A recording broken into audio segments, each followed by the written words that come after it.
Defining Duke, an Xbox podcast, is brought to you by, well, you. If you want to learn how to support the show, go to patreon.com/laststandmedia.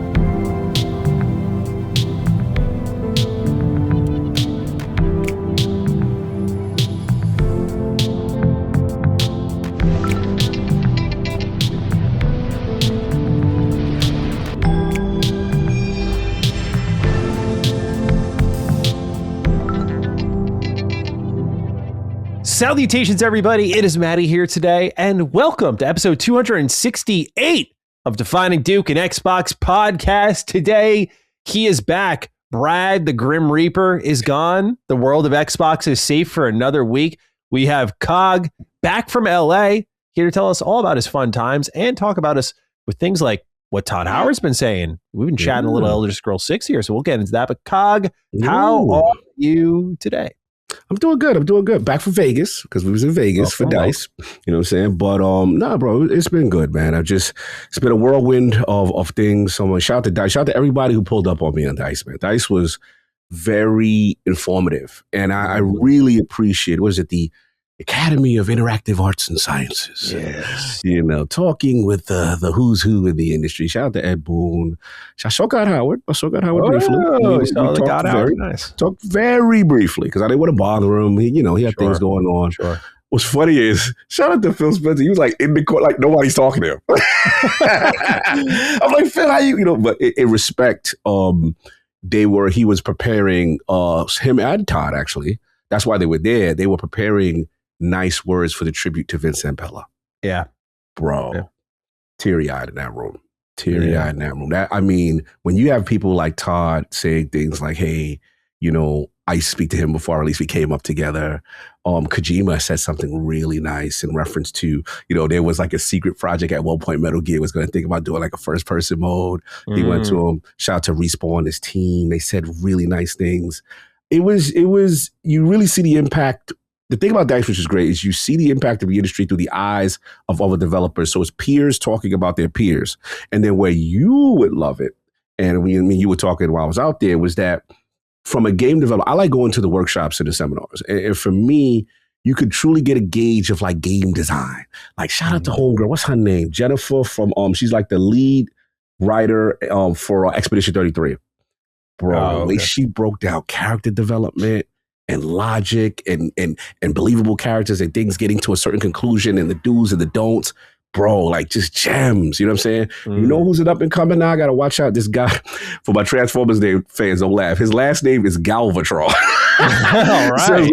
So, shout out to Johnny Galvatron, right? That's every time I see his name. That's a very memorable name. Can't mess up Galvatron if you're a Decepticon Transformers fan. But yo, bro, you want to talk about like character arcs? He had a whole segment on that, and I was already looking forward to his game mixtape, but now I'm like all in. But yeah, he broke that, and he broke that like famous figures, kind of one track arcs, and like he's just pulling from a different things. And again, just writing story. You and your writing snobs that you are, y'all would have been like, yeah, talk that, talk this guy, this guy. Are these available online? Can a writing snob like me, watch these online, or are they? I don't know if they're gonna they may be. That's a good question. I don't know if it's exclusive to the Academy for those who attend the event. Okay.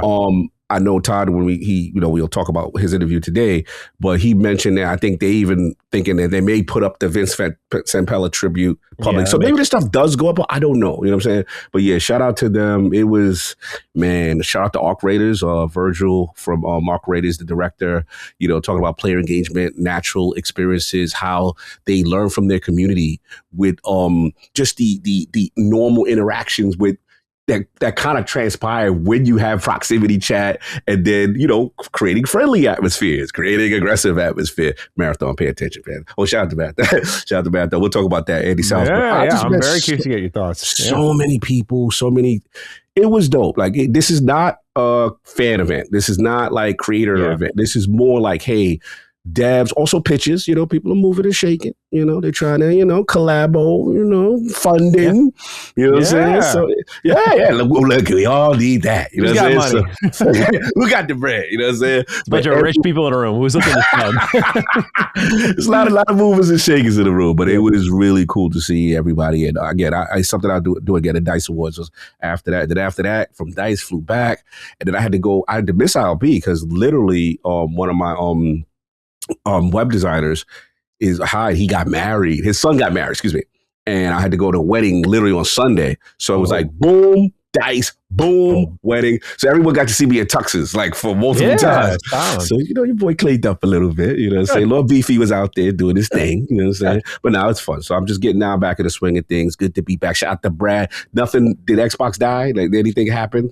Highguard died. That was about it. Oh, yeah. The website went down when Grim Reaper Brad pulled up. The website went down, and then we got the story today. So we'll get into that one. So Brad had a little something to do with that, Planting the seeds. All right, Brad. yeah. But when it came to Xbox, I mean, all was safe. We talked about the leaked 2026 Xbox game schedule. Yes. Talked about some leaked hardware plans from Jez Corden. Nothing else on the horizon, though. Pretty safe week for Brad for once. So it was pretty good to see. In fact, Blizzard having a great stretch. Overwatch having an incredible stretch, with them dropping the Overwatch 2 marker. Great Steam numbers. People very happy. 5 new heroes. Like, Brad was kind of a angel this last episode. And he's an Overwatch guy, if I remember. Oh, yeah. Man. He's a big Overwatch guy. Loves his remember Blizzard. now. Yeah. Okay, all right. Him with Blizzard is like I am with Bethesda. You're always in the pocket. You're in the cut with their stuff. Brad's gone through the ups and downs. I'm going through my down period, which is going to make me a seasoned vet in another decade from now, where we'll see where Bethesda stands. But that's how I relate to Brad. How have you been doing everything? What's going on? I have been good. I launched a channel recently. I was talking to you about that. I don't know. I don't remember. It has been a whirlwind of the past 2 weeks now. Just like there's always something to do. And so that's been a lot of fun. But starting any new channel that you're like really serious about always requires like that opening period of like a lot of plates spinning. But we're at almost 17K subscribers, which my goal was 5K in a month. So we've like nuked anything close to that. I blame Retro Rewind for maybe making my goals a little more timid, but that's good. I think planning around failure is really good. So we plan to fail, and like what would make this sustainable if it failed. With what Locke and I did for Retro Rewind, it was really valuable to learn. Like we planned on the success only. And when it wasn't successful and it became too much, the wheels came off really quickly. But this feels very sustainable. Nice. And I'm just really happy with that channel. The conversations I'm having, going live has been really fun. Okay. So for those who don't know, what is the premise of Slack? What's going on? Thank you. Educate us. Yeah. Sorry, I'm terrible at this. Promote yourself, goddammit. We'll get you in the room. I'm interviewing you. But tell us. Oh, thank you. Yes. So the new channel is Matty Slop. Okay. I love the name because I am a fan of irony and I'm a fan of self-deprecation. I'm also not going to pretend I'm giving you something that I try to give you on 2 other channels. Okay. My premium stuff is Mr. Matty. My premium stuff is definitely Retro Rebound. I would say out of everything I do, Retro Rebound's like I wouldn't say the highest level, like my video essays usually are, but like it's of the more consistent, higher quality. Like we do 2 videos a week, and it's because it takes time. It takes a lot of gameplay capture and research, and Josh does an amazing job with the edits, makes them very stylish. And so Matty Slop is like, dude, like I've tried to do the vomit videos approach on Mr. Matty, where like I did it for a GameStop video, and I tried to basically use like browser tabs and putting my camera in the corner of the screen, and it just felt bad because I'm just like, this looks like shit, dude. And my audience, like I said in the video, I'm like, is this cool? And the audience is like, yeah, this is cool, man. Like we like this. This is cool. But I couldn't let myself do it, and I'm not a like annoying perfectionist where I'm like, it has to be just right. Like to get as much shit done as I have to be, I have to let go of that part of myself and know like it's not going to be squeaky clean, every screw tightened.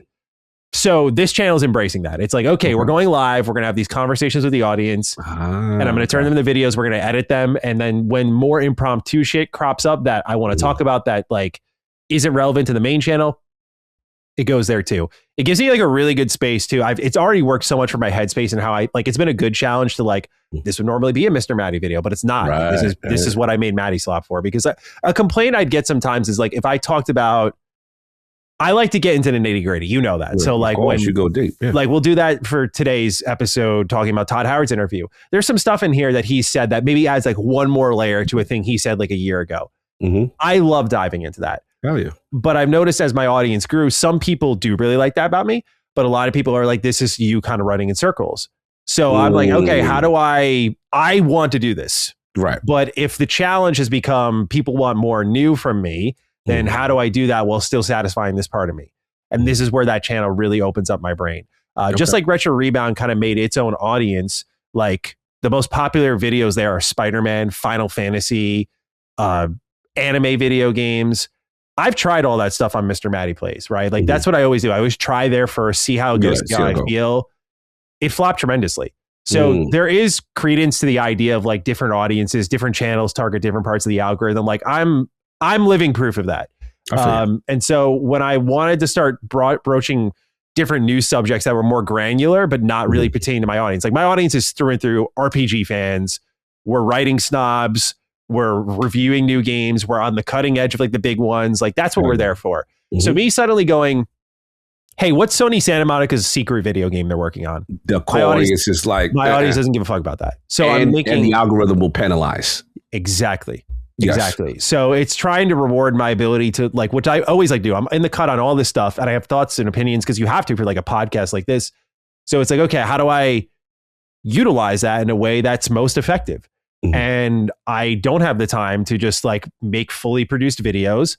I struggle with letting myself be, I put in quotes, lazier. This channel isn't lazy, but like it's definitely lower production quality. I'm not going to, again, that's the point of Matty Slob is like, I'm not going to lie to you. Like, this is what it is. It is slop. So I'm just like, here you go. You want more? Button. Yep. Yeah. Hit the button, go live. Yeah. Yeah.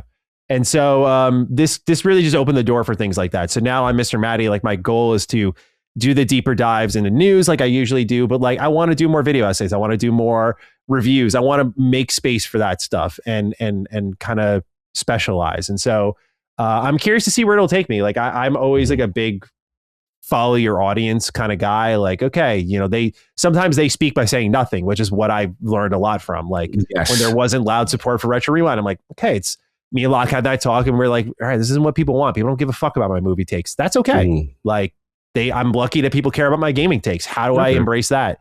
And so I haven't done anything new and this isn't really new, but this is kind of building on something I'm known for, which was also kind of the fun part is like, okay, how does this work? Like everything I've ever done has been new and different and big. It's like all the lessons I've learned combined into one. Like I've tried to launch Patreons because I like the idea of like what Last Stand does. Like, hey, can I be more fan funded so I can take my time? I say this not with a chip on my shoulder. I don't have an audience like that. No one wants to like pay me for that stuff. That's fine. If they don't find value in me with that, or if that's not how they rock, or they don't have the financial situation, or whatever it may be, or I've just not earned that loyalty, that's fine. They've spoken. They're like, yeah, like a couple hundred will show up, and that's great. Like I'm very grateful for that. But for me to make a living off of it, it's like, no, I can't. Okay, so I have to make it work on my own, and I don't want to take shitty ad deals. So this is my solution, and it's working out really well. I'm really happy with it. So that's been launched this week, but it's been balancing all of that, getting things going, and working on the game a lot, and just, you know, because the opening of the year is always tough for the game because it's like, okay, we know all these goals. How do you steer the ship to get there? So got it. That and a lot of Resident Evil and a lot of Witcher. It's been a good start to the year, but yeah, this past couple of weeks has been a little bit of a whirlwind. Like every block of the day, I've got something to do, but it's in a good way. In a good way, I'm not complaining. Like it's in a really good way. Sincerely, like I'm really excited because I feel like I finally have a schedule, and now I'm trying to like draw some boundaries so I have a healthy cutoff. Like to open the year, I was actually ending my days at like 6:30, 7, which is good for me. I'm usually 9, 10, whenever. And there've been some days like that. To launch a new channel, you've got to be like hanging around because there's been some production snags and whatnot. But overall, really happy with how things are right now. So I see a bright future, and me being able to kind of like Todd Howard a little bit. Like what's today's project? You know, am I doing a little indie? Am I doing a little Elder Scrolls? Am I doing a little Fallout? Like, you know, that's what I'm talking. It's a little bit of the mindset. So thank you for asking. I'm excited. Yeah, of course, man. I'd like to see the growth of what you got going on. Oh yeah. Cog, we have this right in here. Given your questions to open this show, Cog, I'm guessing you didn't listen to the opening of last week's show? I listened that I went there and then I got pulled away and I never got a chance to watch. I'm trying to catch up on videos. Bro. Something in my soul when I saw this right, I was like, do I really want to beat the dead horse? Of course I do. Because I was like, there's a chance. I said, Cog was so busy. There's a strong chance he didn't listen. So I trusted my gut. As the show opened up, I went, okay, perfect. I'm glad I wanted to lead with this one. It's just a reminder to everyone to play Lies of P. It's me again. Here we go. Me again. Nerfed Ninja, for all you old heads out there, he's got you caught. He says, big homie Cog, this one's for you. I'm an old man gamer myself, 42, with a kid, a career, and gaming time is precious. For Christmas, I got a Steam gift card for my brother. Looked for deals and Lies of P was on sale and highly rated. I never played a Souls-like game, but trying to expand my gaming horizons a bit here. Imagine my surprise when this game starts coming up in 2026 on LSM shows. You must be new here, Nerfed. I'm just saying that. Yeah, we've been pumping this for a while, bro. He says, I just finished my first playthrough tonight. This game is brilliant and accessible. I beat it on the original/hard mode, but there are 2 easier difficulties to use if you need it. It's worth the experience. I'll never forget Krot or this story. Atmosphere galore. Trying to keep this short from an old head to another. Give it a shot. Now to decide my next Souls-like experience. Thanks to both of you for all you do. Particularly enjoy the insight not related to gaming from both of you. Thank you. Now, Cog, I just wanted to lay this out in front of you. I'm like, Lord Cog, like, hey, you're sitting at your royal table, and I'm like, dinner served, sir. I open up the lid, and it's a copy of Lies of P. Your reaction? Look, I think this Nerf Ninja is probably your best salesman right now. Yeah, he's doing good work. He's doing the Lord's work. I needed an old head. I need an old. You're not an old head, but like I needed someone who's got all the excuses lined up. Yes. Every excuse we owe, and I think for me, like I said, it's always come down to mental state. And I think for me, because remember, I come from the super competitive gamer. I have to beat the hardest mode. I come from the fight and the struggle, right? As you get older, when you had a long day of channels and videos and resumes, you don't want more challenge? I don't want to fight. I don't want to be angry. It puts my spirit in a bad place when I'm like, this effing boss, and I can't. I don't want. Now, here's where your strongest argument. Because I will admit, when it comes to when I get into what I've played, I'm going to be the first to admit I finally did something that I've been debating with the Realm of the Dukes for a long time. Remember, we had that discussion about easy modes in games or whatever. And is it cool to get caught up in something? Am I like subtracting my gamer cred? And everybody was like, no, Cog, you've already put in enough work. Get it done. Now, I did not know that Lies of P had said mode. That will be an incentive to say, okay. I think you're the only one who's doing it too, by the way, which is kind of interesting. Really? Yeah, I don't know many other Souls-likes that I actually might be speaking totally out my ass here because I feel like there's got to be others, but yeah, Lies of P bothered some people with this. I thought it was great. I want more people to play this game, so I'm like, dude, if you want it as a Souls-like, it is there, it is built for it. But if you want to play it like you sound like you want more of an action game, nice. Yes. Right there for you. Perfect. And that may now get me to give it a shot because here's the thing is that you can play it casually and enjoy the story and the world. Yes. What is what I want you to experience. I don't think you'll give a fuck about the combat. Yeah, it's like at the end of the day, it's like, and again, when I get into what I would play, I learned immediately. I'm like, you know what? Perfect. I'm getting stuff done. I'm enjoying it. And I did like this. When you forced me to give it a shot, I was like, no, this is fire. And then again, it's Pinocchio, it was Lies of P. I was like, okay, all right. Yeah. It was just like, damn, I got to be struggling on the second or third boss for 4 or 5 hours. Yeah, you did play this pre-easy mode. Yeah. Exactly. It didn't exist if I remembered back then. Yeah. It was just regular. So I'm like, I'm not doing that Elden Ring stuff. I refuse. But that would give me a shot. And I did like it. And it does sound like it has a great story. I know you love it. I would give it a shot. I did not know this. So this is new information. Now here's your problem now. Here's the real truth now.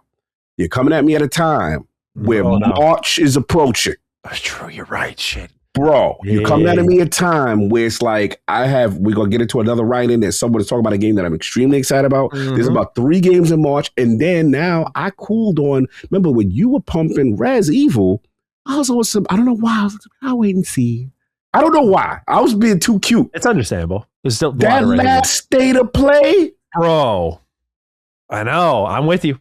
I was with you, but like, bro, yeah. I was like, Cog, you're bugging. You better what? And then Leon, and then I saw the hand and I said, walking into RPD.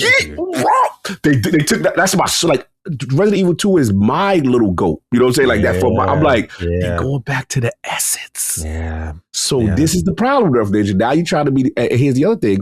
Because of what I've been playing, there's another series right now that's taking my backlog time because I've been dominating this one series and I'm knocked out, and that's where. So it's like it's a tough spot. I'll figure it out. What is? Aren't they coming out? They came out with new content for Liza P. Didn't they come out? They did do Overture expansion, which I saw someone call me out. I don't know if it was a write-in or a comment. It's a fair call out there. Like for all the beating of the drum I have not yet played this expansion because I told everyone, quote me. Yes. Back when this thing was about to be shadow dropped, that was the rumor. And I said, I hope to God they don't because I'm going to miss it. Because I knew I was reviewing. I had Switch 2. I had a bunch of games I was reviewing. It's over. And they shadow dropped it. I said, I can't fucking play it right now. Like it's too much. I can't. Like I played through, and keep in mind, in advance of that, I played through Liza P and got my save file up to date. So I'm like good to start it whenever. I get you. And then I got hit with that. I was like, oh, fuck. I was like, I'm probably going to miss this because I thought this could be like midsummer or something like that. But same. It happens. It happens, bro. Yeah, it's just a bunch of things. There's a bunch of little games I'm playing right now, too. So that's it. I got to figure out the time, but I will get to it now that I know it has that. That incentivizes me. Yeah. Next step, bro, is I'm finding your account and I'm just doing what your friends do to you. I'm like, yo, Cog, what you going to do? I bought it for you. Yeah. They did that to me with awkward. You going to reject my benevolence now? I can't. I got to play it at that point. When you wake up and you've been gifted, I'm like, God damn it. Come on, bro. Let's go. Yeah. Yep. Don't push me, dude. I'll give one step away. In fact, I'll mail you a copy. I'll force you to play this shit physically. I'll have you put in the work of this as being the only physical copy in your house. I can totally see it. All right. Let's catch up with the book club here. This has been our new Defining Duke Health is Wealth wave. I wanted to kind of just get into the reading community here because it seems people have really taken to, I don't know. I talked about Witcher a few weeks in a row here, but like the amount of write-ins we got about reading, I'm glad to see we have a bunch of bookworms here. Very, very enthusiastic bookworms here. Defining Duke and Xbox podcast is brought to you by Shopify. Ladies and gentlemen, when it comes to any creative endeavor at all, the most exciting part, at least for me, is the unknown. Just what can this lead to? And it can be anything big or small. Something as small as me making Xbox news videos and getting myself ingratiated with that community and building a little audience around it led me down the road of participating in some coverage for Last Stand Media, and that turned into a full-on Xbox podcast, which you're listening to now. It only takes that small leap of faith, and sometimes there's platforms out there that make it easy for you to do that. And that's why I'm here to tell you about Shopify. Shopify is the commerce platform behind millions of businesses around the world and 10% of all e-commerce from the United States, from household names like Mattel and Gymshark to brands just getting started. And I think ease of use and ease of approach and just getting you out there with that idea you have and shaping it from there is so important. That's why Shopify's ready-to-use templates help you build your online store and make it look beautiful, matching your brand's style. And if you ever get stuck with any of this, Shopify has advice through their 24/7 award-winning customer support service. We know how some websites are with customer support and they throw it to the wind here, but Shopify does not do that. So if all of this sounds great to you, then it's time to turn those what ifs into with Shopify today. Sign up for your $1 per month trial today at shopify.com/Duke. Go to shopify.com/Duke. That's shopify.com/Duke. I wanted to put this first one here, Cog, because I know you would probably find this interesting. Broderick Fleming writes, "Hey, Dukes, I know I'm late to the Defining Books saga, but Matty, have you heard of the Boss Fight books? It's an awesome line of 20 or something games that are all written from a retrospective, analytic, or making of style writings. I highly recommend the book on KOTOR by Alex Kane." It's funny you bring this up, Broderick, because in my pre-FOTOR coping about KOTOR and its remake, I started to realize that I was like, I don't really know much about the entire history of this game because it was like I was a child when this was all being made. Mm-hmm. It was before like how current media handles things, and you only had like promotional magazine snippets. I'm like, I don't really know the story of making KOTOR, and all of BioWare is just so long scattered that it's hard to like find anything on it. So I'm working on my own way of finding those answers. Hint, hint, nudge, nudge. But I did find this book, and it is something I do want to read. It's like, because these books are like quick, it seems like. This was like a 70 pager. So this looks cool. I'm on the website now.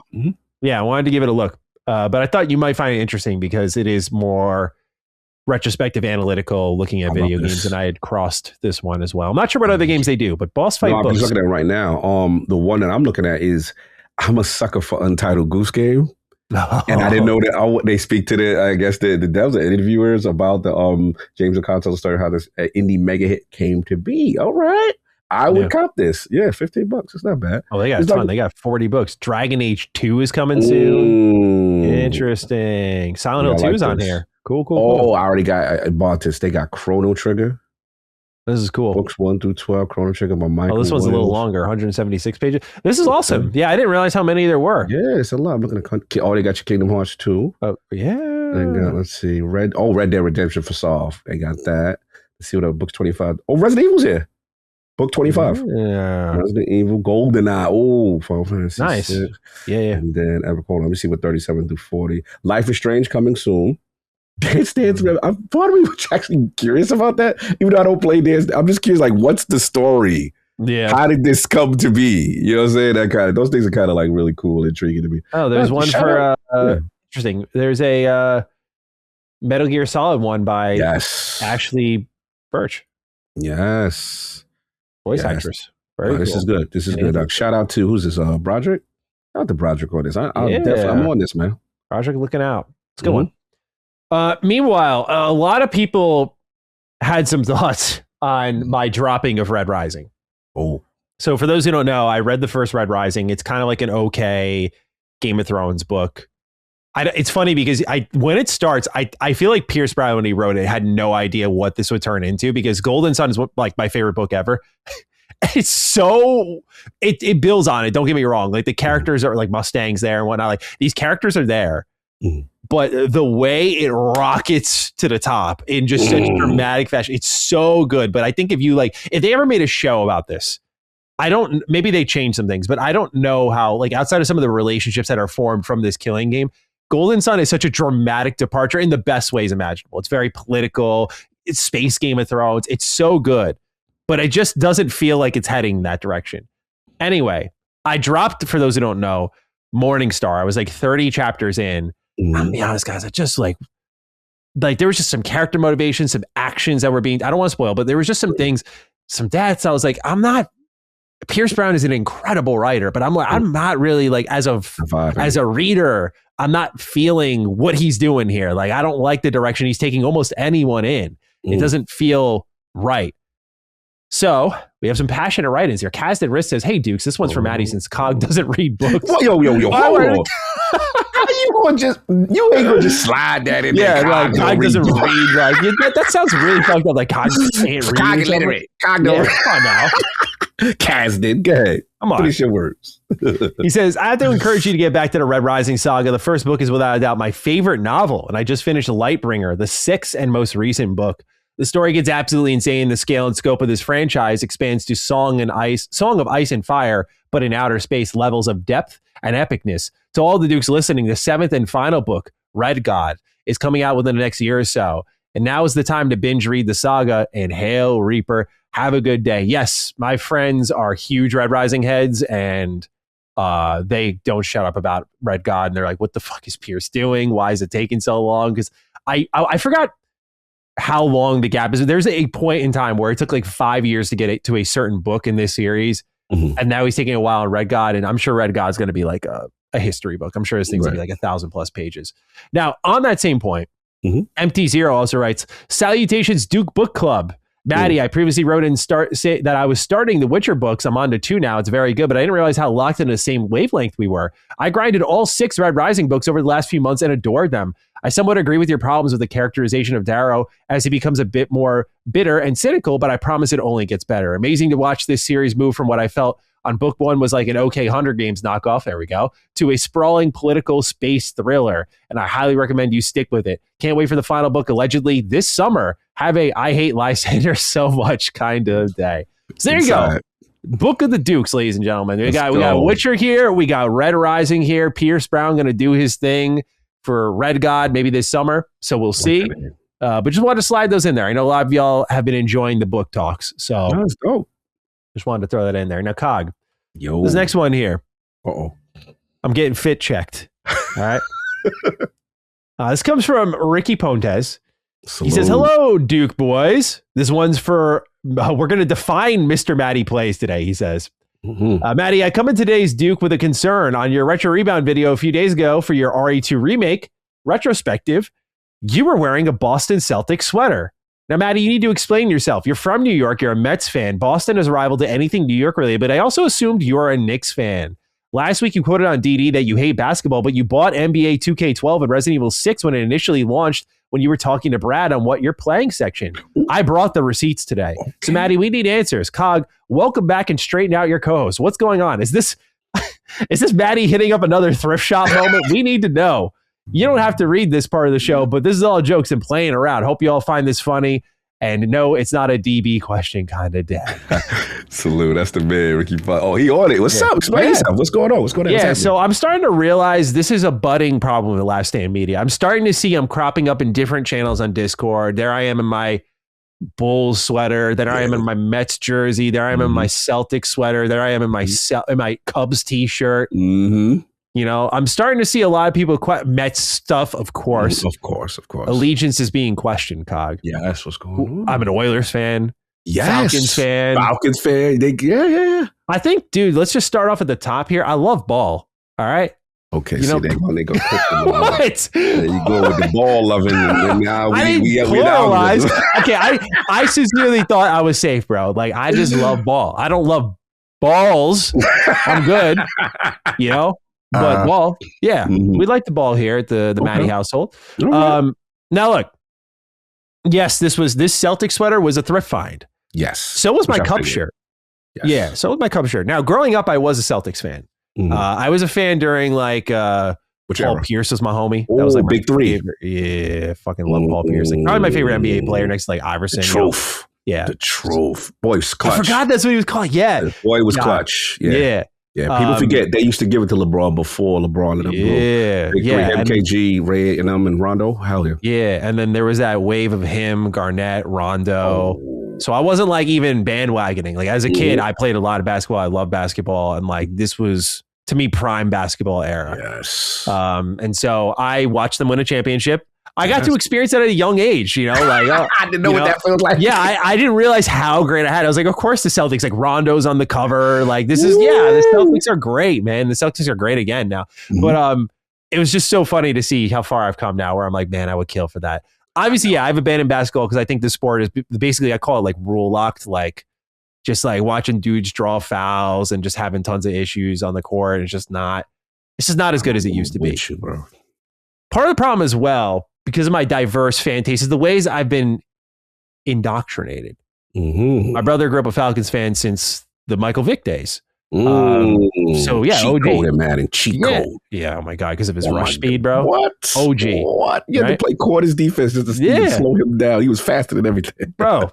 So like obviously I grew up a fan of Mike Vick, and then like that kind of brought me into the Falcons. Okay. And so I got to watch the historic comeback, but that was another one.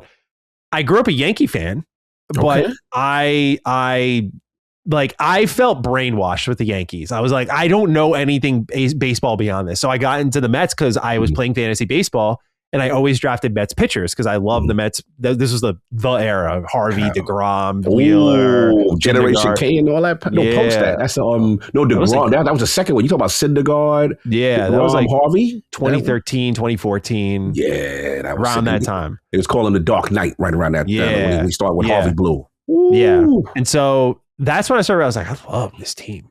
I was like, I don't know what I love about them because I looked at that lineup, bro. I've never seen a great Mets lineup for offense. It feels like in my whole life. Like, but I was like, this is, I was there doing a Lucas Duda days. And, who do we trade for in the outfield? The Jason Bay or whatever. Like, just. Oh, God, yeah. I think, when it turned around was probably Cespedes. Duda was, then that was when Murphy was on a heater. Oh, yeah. The Murph. I used to love the Murph. That was a lot of fun. Yeah. But like, I discovered that myself. Nice. And the reason I was embracing sports self-discovery, this is all, stay with me here. Let's go. Was because when I love hockey. It's like one of my favorite sports. And I'm a Rangers fan. So that's the most New Yorker thing about me. New Yorker who loves the New York Rangers. Whoa. Even though the Rangers make me sick to my stomach right now. I can't fucking stand them. But I digress. Mm-hmm. I love the Rangers, but the Rangers, the way hockey works is like whenever an East Coast team is playing, like maybe the West Coast team isn't playing at that same time. And they're usually like, if I wanted to get a full day of hockey in, like as the West Coast would play later, I could watch the Rangers and lead that into another West Coast game. Right. I played a lot of NHL 10 and 11. I just happened to be good with the Oilers. So I figured, why not watch this team? Okay. And then I got to enjoy a fraud-free Connor McDavid draft. I got to watch them take a generational player and not feel a lick bad about it while all these other Oiler fans came crawling back like, I love Nugent Hopkins. I love Nail Yakupov. Oh, we've always been great. Taylor Hall. Yeah, like I was there. So that brought me into that. And as I just like baseball and why I have so much baseball merch is I fucking adore baseball, dude. Like I thought it would be like a passing feeling, but ever since the season ended, I'm just like, I don't know what to do. I'm just like, man, baseball to me is the perfect, I think it's because it fits with my life so well. It's like the perfect, I don't like hockey is like, I sit there and I watch intently. Football, baseball work really well because it's like, put the game on in the background. And I struggle with background stuff. I always want to give it my full attention. I'm like a one-task guy. But baseball is so good because it's like, if I hear Cohen, if I see him like, if I see hear Gary raise his voice, I'm like, oh, I turn and look at the screen, right? I do the same thing, bro. That's how I watch the Mets. Yeah. But if I'm just hearing like, the 1-2 and I'm like, swung on and hit, I'm like, oh, hold up. Hold on. Yeah. So that is why my wardrobe is the way it is. I just see sports things and I love vintage sports things. When I went shopping in North Carolina, they have incredible vintage stores there. And I love just like vintage sports gear gets me hype, bro. Don't be surprised you see me pull up with like a Charlotte Hornets thing at some point, bro. Like no doubt in my mind. Like I anything vintage sports, if I see it at a good price, it's almost a guaranteed purchase for me. I feel you. That's just how it is, man. And that's the beauty of thrifting. Everything looks so you don't know the origin. So you don't know this could be an Amazon shirt. I don't know. Like, bro, I love cycling out my wardrobe. It's a cheap, effective way. It feels good. I don't feel like I'm creating any problems for the environment or anything. Like it's just a good, fun way. So I don't know, like when I see like that Cubs t-shirt, we'll see how long that lasts in my wardrobe. But like I'm happy to have it right now. I love a little baseball. But it's like when a team starts to piss me off, right? Like when the Cubs, if the Cubs get in the way of the Mets, like that shirt's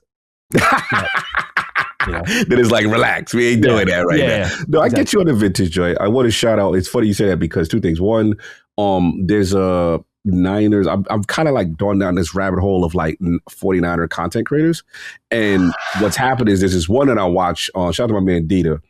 And like he does what you do, but he does it with like hats because he's a big hockey guy. And like every day, every stream is like a new vintage hat. You know what I'm saying? Like from, classic tees. I'm like, okay, that's kind of fine. I see what you're doing.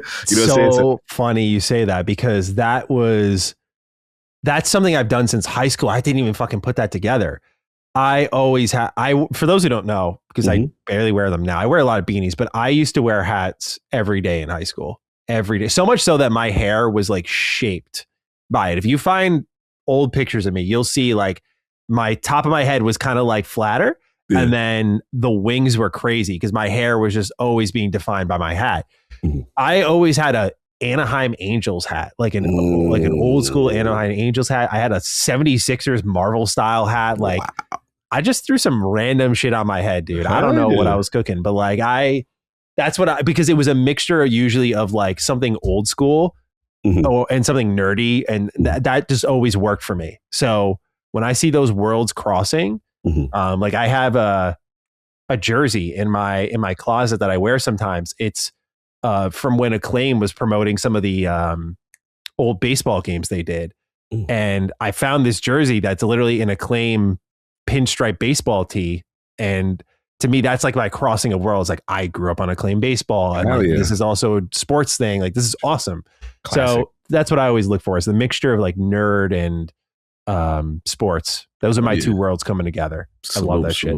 Before we go on to the next topic, I do want to, I was beating through this in my intro. I don't know if you guys talked about it last week and I don't want to somber up everything, but I do want to send some love to LSM fam, Sean Mason. I don't know if you know, he did lose his mom. Yeah. And when you were talking about baseball, he's immediately who I came to think of because we would be solving him. If I shot the Astro Parrot, we go to games, go to Mets games and stuff like that. So yeah, just wanted to send you some love, brother. We're thinking about you, pillar in the community.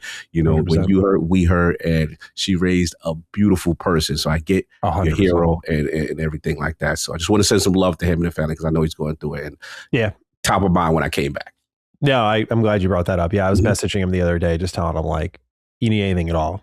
Absolutely. Just let me know. So absolutely thinking of you, Sean. No doubt.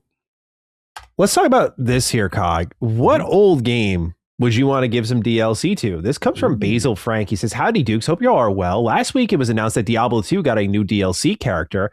And with rumors of Witcher 3 getting DLC soon, it got me thinking, do you think more devs will release DLC for older games since modern games take so long to develop? What DLC would you like to see added to old games? Personally, I'd love a Doctor Doom expansion tie-in with Midnight Suns, especially with Doomsday approaching. I mean, what is Firaxis working on anyway? Stay safe and have a let me go heat my cereal in the microwave kind of day. That reminds me, I'm just going to go on a really side tangent here. Talk to me. You ever buy cereal? Like, bro, I keep getting duped by like the protein cereal. You ever buy it and you're like, this would be great for me if this works out. And it never seems to. It never does. It tastes terrible or it's just, okay. Yeah. I bought a cereal called Catalina Crunch. It was a cinnamon toast crunch style cereal. Okay. Promising. Protein cereal. Very promising. Bro, you open the bag. It's like, bro, it is a fresh bowl of cinnamon toast crunch. Great scent. Okay. Oh, okay. Scare me. Oh, dude, this is the truth. How do you feel about fake sugar when you taste it? Like, you kind of notice it. Yeah, you kind of notice it. It's not the same. It's like chalk on my tongue. I can't not. I'm not like a snob with it because I'm not like so spoiled by regular sugar but it's just I could taste the chemicals in it. It's the processed. Yes. So just on the whole cereal talk here, I try to because I don't like to waste food. So every day I'm having this Catalina Crunch and I'm just trying to work through this and just like miserable. My wife comes back from work and she did a grocery shopping trip and I see in there, bro, I see like, actually, dude, I don't know if she heard me complaining, but I see an actual box of Cinnamon Toast Crunch. I'm like, oh, like, yes. I was like, I need this so bad. I had a bowl on the spot. Holy shit, bro. And and immediately we have this thing called Lomi where you can like compost your old food. Poured that shit right in the Lomi. I was like, it's going to the earth. I was like, I don't need this shit anymore. I'm not wasting it now. That man sacrificed it. I was every day I was starting off my day. It was like a guaranteed, like I'm starting it off on a mid note. Like this is the worst thing I ate, but like it smells so good. The smell is so deceptive. Anyway, this whole cereal in the microwave shit reminded me of that. Cog, you're adding DLC to an old game of yours. What comes to mind for you, my friend? I mean, there's so many great options. So many. I mean, man, he stole my Midnight Suns. You know, he definitely stole that. But I mean, let's go with old tried and true. I mean, I wouldn't be upset if they wanted to revisit something from Mass Effect before Mass Effect 5 came out. Like, I wouldn't be upset if there's a storyline you felt was lingering to add more context to the Shepard saga, you know, or post Shepard or however you want to do it. Bro, like what I love about this topic is that is any excuse. I love any excuse to go back to a game I love. Yeah. Any excuse. So that would be mine. What about yours? What you got for like DLC classic? Obviously the Bethesda games come to mind. Like I just feel they do everything but. Like they're like, oh, we're adding creations. It's like, yeah, but what are you guys doing? I know they're working on Elder Scrolls 6. We'll talk about that. But like, man, they again with the remasters, just a new expansion for those would be so cool. I would love nothing more than that. Those are like immediately the first that come to mind, though. Otherwise, I feel like any game you could just like pick off the shelf and just like, I mean, I could look at my collection here and like, there's so many remaster options too. And but I just my head just goes to Bethesda. I liked your Mass Effect idea. That's one that I also immediately thought of because since they're clearly going with the N7 Spectre kind of thing, you got to imagine like this is. These two are going to connect more than basically what Andromeda was trying to do the first time around. Like Andromeda went too far to the side when it should have been a little bit more in line. And I think that's what this is going to do. And so whatever connects those two, I think would be a really good story. We're in that era now. You see Witcher doing it. Like you're seeing it, man. All right, so Cog, last week we recorded the show on Wednesday. We missed the entire state of play. Turns out it's the best state of play of all time, in my opinion. Like, that was really, really good. It's a lot of banger announcements. I don't want to run through the whole thing here. I know the Sacred Boys already did that. We're a little bit late to it all. Yeah. So I kind of want to just gab about it with you. Like, anything that comes to mind for you, big announcements, big reveals, big showings. We can sit on it for as long as we want, but I didn't want to comb through methodically every announcement. So what'd you think of the state of play? What stood out to you? It's fantastic. I thought they really showed out. It was really cool to see Konami in their bag. 5 games. 5 games. A class, bro. That Castlevania looked crazy to me. That music. Oh my God. Yes. The organ playing, little bro. Drum. So good. I'm so like that. You got to understand, like Sov, when it comes to painterly style art, great music, he's responsible for bringing those type of games to my attention. Because to me, I was just dude bro stuff or regular ninja stuff. You know what I'm saying? He would bring these very artsy games to me. And I'll never forget like Castlevania Symphony of the Night. He's like, Cog, you need to play this. This is what it is. You know, I remember him from the old Genesis days of Castle of Illusion. He would always buy these 2D games that look beautiful and be like, you need to be playing this. I'm like, all right, I'll play it. And I'm like, damn, this is dope. So when I saw that Castlevania, I thought of him. I'm like, oh my God, he's going to be in heaven right there. Shout out to what I'm affectionately calling Silent Hood. We taking it back to the hood. We taking it back, baby. We got one, son. We got one. This is how I would do, you know what I'm saying, if I'm in there, you know what I mean? So I want to know what the brother did, what he did wrong, what happened. So find out it was exclusive. I don't care. That joint looked fire. What was the other joint Konami had? Why am I forgetting? Give me what was the other games? I'm bugging. They had like 2. Did they do? What else? What was the other joints? I'm trying to remember. They had Rev Noir. Right, which was that JRPG. Right. They had Castlevania. They had the Octopus game. That might be what you're. Yeah, that was hilarious. They had Metal Gear Solid Collection Volume. Volume, right. Yeah. So I thought they showed out. I'm trying to remember now because again, it's been like my mind's been in a whirlwind. There was so many Marathon show. Marathon showdown. We're gonna talk about that. Let's just talk about it now. Like, look, I told you, I secretly have been lusting in the background, thinking I'm the only one. No one cares about this game. It's done. It's cooked. We had the anti-real saga. Oh, they're done, right? Then the glimmer of hope started with the anti-real fixing, right? And then I'm like, okay, cool.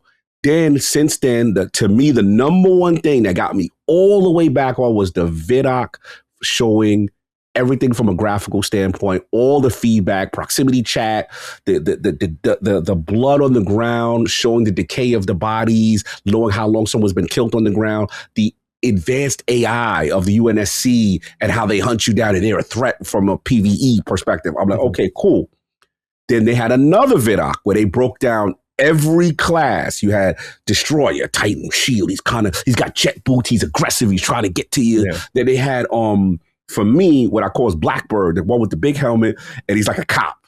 So he could identify, because I was scared of the assassin. I was like, oh, that's too powerful. That's OP. They disappeared on the map. I'm like, I don't like. So I was like, what's the anti-class? And they were like, if you don't like that, you're going to want the Blackbird. And he basically his superpower is kind of like to see everything, but also it's limited. And then he's got this little like drone and search and destroy you. But bro, I saw the Vandal. They got like a bionic commando hook. They're moving around the map. And they got the thief. And I'm like, yo, these classes is fire. And then it comes down to the gunplay. And one thing I know who does gunplay well. So look, does it mean it's going to destroy or stop Alk Riders? No. But I think it does fit a niche that is for the competitive person who loves good gunplay. They've got their solo queue, and I thought it showed well again. And now they're doing what I wanted a certain other game to do that we will talk about that failed. A stress test, a public beta. Wow. You know what I'm saying? Who would have thought you need these kind of things in live service? So when they did the server slam, I'm like, yes, they're taking the feedback. They're delaying it. So I am 100% excited about Marathon, to be honest with you. And I thought it showed well again. And they just put out some clips today. I don't know if you saw, of like raw gameplay. Yeah. People in there, and I'm like, yeah, that's it. So that was up on there. Why am I blanking on the state of play? It was like, something Shinobi Ops. Oh, interesting. Look, yeah, I was curious what you thought of that. Little rough around the edges on the animation. A little rough. I've got a Shinsua game, something. I've seen them before. Oh, Shueisha. Yeah. That's Shueisha, there you go. But spiritual successor to my favorite ninja, one of my favorite ninja games of all time, which is Tenchu. Because I love Shinobi, but Shinobi and Ninja Gaiden, those are action ninja games. True ninjutsu, for those who follow the way of the ninja, is stealth, being in the corner, not getting caught. You really shouldn't be going one-on-one or taking on people because it's to your disadvantage. So, and that looked like, so it looks like a 4-player co-op, which is interesting. I got to see how they pull that off. Stealth, infiltrate, get out, and it's crazy. It looked cool. So yeah, that's some potential. Yeah, that, and then name some game. Why am I blanking on the rest of the game? They had new great Kanan game was a big one for me. The new Kanan game, they opened a show with that, and I love the first one. I was late to the first one. Bridge of Spirits is a really good game, though. It's on Xbox, by the way. If anyone wants to try it out, highly recommend. Just like, yes, again, if people kind of thought, okay, so there was this Pixar in games war that happened very briefly at the start of this generation. It was Ratchet and Clank Rift Apart, and it was, in my opinion, Psychonauts, which I thought captured that spirit more. But the true king of them all is Kanan Bridge of Spirits. If you're like me, you're a big Pixar head, you love those movies. This, I mean, these were originally movie like animators who came over to game development, and they told a brilliant story. It ends in a way that definitely sets up the sequel. So it was a little disappointing at the time I finished it because I'm like, oh, I don't really know where this is going. Now knowing there's a sequel, I'm like, great, okay, this is awesome. Gameplay is rock solid. It harkens back to like PS2 3D platformer. Very like simple but effective. Really strong game design. Not too long. Not too open world. Sequel cog. Yeah, look great. Yotai had Legends mode, which is their great multiplayer mode that people forget from Yoshishima, which is an amazing. Definitely want to shout out. Legacy of Kane. Oh my god. Oh yeah. Tell me bro, I grew up on those games. To see Kane, and it's like a deeper remaster too. Like they had the developers involved and everything. Bro, they had Dead or Alive 6 for me. They had a lot of joint. And then the last joint for me specifically. The chicken game. The chicken. Oh, Cock of War. Yeah. Big Cock of War was outside. So like, that game threw me for. I was like, what is this? I was like, yo, this game looks sick. Yeah, that was crazy. They had joints, man. They had joints all around. Those are probably like my standouts. The other ones I mentioned. But yeah, it was really. Oh, John Wick, of course. That was a good one too. Yeah. What did you think of the God of War announcements? Thoughts. Remake trilogy and 2D game. Yes. So I'm for the trilogy. I'm for TC Collins coming back, voice acting, doing the joint. I saw Sons of Sparta? Now, here's the thing. It's a controversial topic. I am not qualified because I'm not a God of War head like that. I'm very late into. King is the one who put me onto the God of War, the Jaffe series. And he was like, yo, this is crazy. And I remember playing, because what it was is they was like hot during the PS3 era, I feel. PS2, PS3. Yeah, like, and I kind of was now in my 360 bag. And I wasn't playing PlayStation games as much during that time. Then I got a Vita. They had a God of War game over there. And that joint was crazy. And I was like, okay, cool. And I started to catch up on it. Now, me personally, I'm all about the remake, remaster. Let's go. We got TC Collins back. I'm with that. The Sons of Sparta game, I'll be honest, it looked a little bland to me. I didn't, but again, in fairness, it puts me in a tough position because I love Mega Cat. Mega Cat did WrestleQuest, which I love, right? It's a JRPG wrestling game, that kind of thing. I love those guys. But the thing is, from what I saw initially, I know Jaffe's getting a lot of smoke. We had him on IOP recently when I wasn't there, but it was one of those things where I understand his position because he's like, look, you're at the end of the day, I'm not mad at Mega Cat because they're going to take the opportunity, right? But Sony Santa Monica, if you're comparing it comparatively to 2D games like Shinobi, Hades, you know what I'm saying? No, Hades, but like Ragebound, Black, like that's what I should mean. You could see the level, and I can understand people saying, yo, it needs to be the reverence of that level. We saw Castlevania at that same show. Like, if this God of War has that name, I understand. And let's be honest, it is his creation. I can't get mad. I can't believe people are even going after him, bro. People but I can't believe it. I'm like, yeah, he's being harsh, but like this dude, like it's his it started off as his thing, man. Like, I know there are other hands who've been on it since, but like, yeah, he should feel very impassioned about it. I'd be worried if he wasn't. Exactly. That part. So in fairness to the people who play it and like it, I have not played it. I have not liked it. Some people, I saw some commentary that it gets better and then it eventually shows the hints and becomes the Kratos that we know. But from my initial feel, I was like, it did look a little generic to me. I'll just be honest. You know what I'm saying? Yeah. But we'll see. That's pretty much what I got from the God of War stuff. Yeah, I'm really stoked about the remake trilogy. Yes. That was a really good surprise too, because I had not heard any murmurs about that. Like, not even just like, oh, I'm keyed in, but I mean, like, I haven't read anything online about it. Like, I had no idea this was a thing they were even considering. Because as far as I'm concerned, bro, this new God of War is such a radical departure from the old stuff that, like, I mean, that's the point. That's why the character resonated with so many of us. We're like, wow, what a difference. Right? He's not screaming all the time. He's not like, you know, the sun has returned. Like, he's not doing any of that shit. Like, he's boy. Like, you punch him in the, like, when the stranger punches him in the face in the 2018 game and he just doesn't react right away. Yes. Like, he kind of just hangs his head. Like, that's not him, right? So I thought, based on just that game alone, they'll never touch Greek Kratos with a 10-foot fucking pole. Yeah. Like, ever again. I don't blame him. Like, he ran his course for like 5, really 6 games, you know, God of War 1, 2, 3, Ghost of Sparta, Chains of Olympus, Ascension. I feel very satiated as a Greek era fan. It happens to be my favorite era because I spent so much time in it. But like, not to the point where I'm dogging on. I jokingly dog on it with my friend who's like a huge like new era God of War fan. He's 2018 guy. Yeah, God of War. Yeah. But then it's also to me like a game that I think does represent the argument pretty well of like, does everything have to be kind of open world? Like even God of War. It does bring up the interesting talking point. Anyway, I'm getting away from it all. I was sincerely surprised by this announcement, though. Like, I gasped because I was so convinced they would never touch this. Same. And there's just no way. And here it is. And they're remaking the whole thing. Obviously, it brings up all the questions. Are they remaking it all in one? Like, is it going to be one? Because these are all small games. So do you put them all into one big game? Are we keeping the sex mini games? I mean, well, got to talk about it, right? Yeah. Are we changing the camera? Are we changing the combat? Exactly. I hope they maintain some of the raunchier, edgier elements because I know they may be, quote, out of date, but I think they're important, not just for preservation, but I think they're important because if you want 2018 Kratos to really resonate, a big part of that is like he transformed, he got older, he grew. Like he's not that man anymore. That is what was so instantly captivating.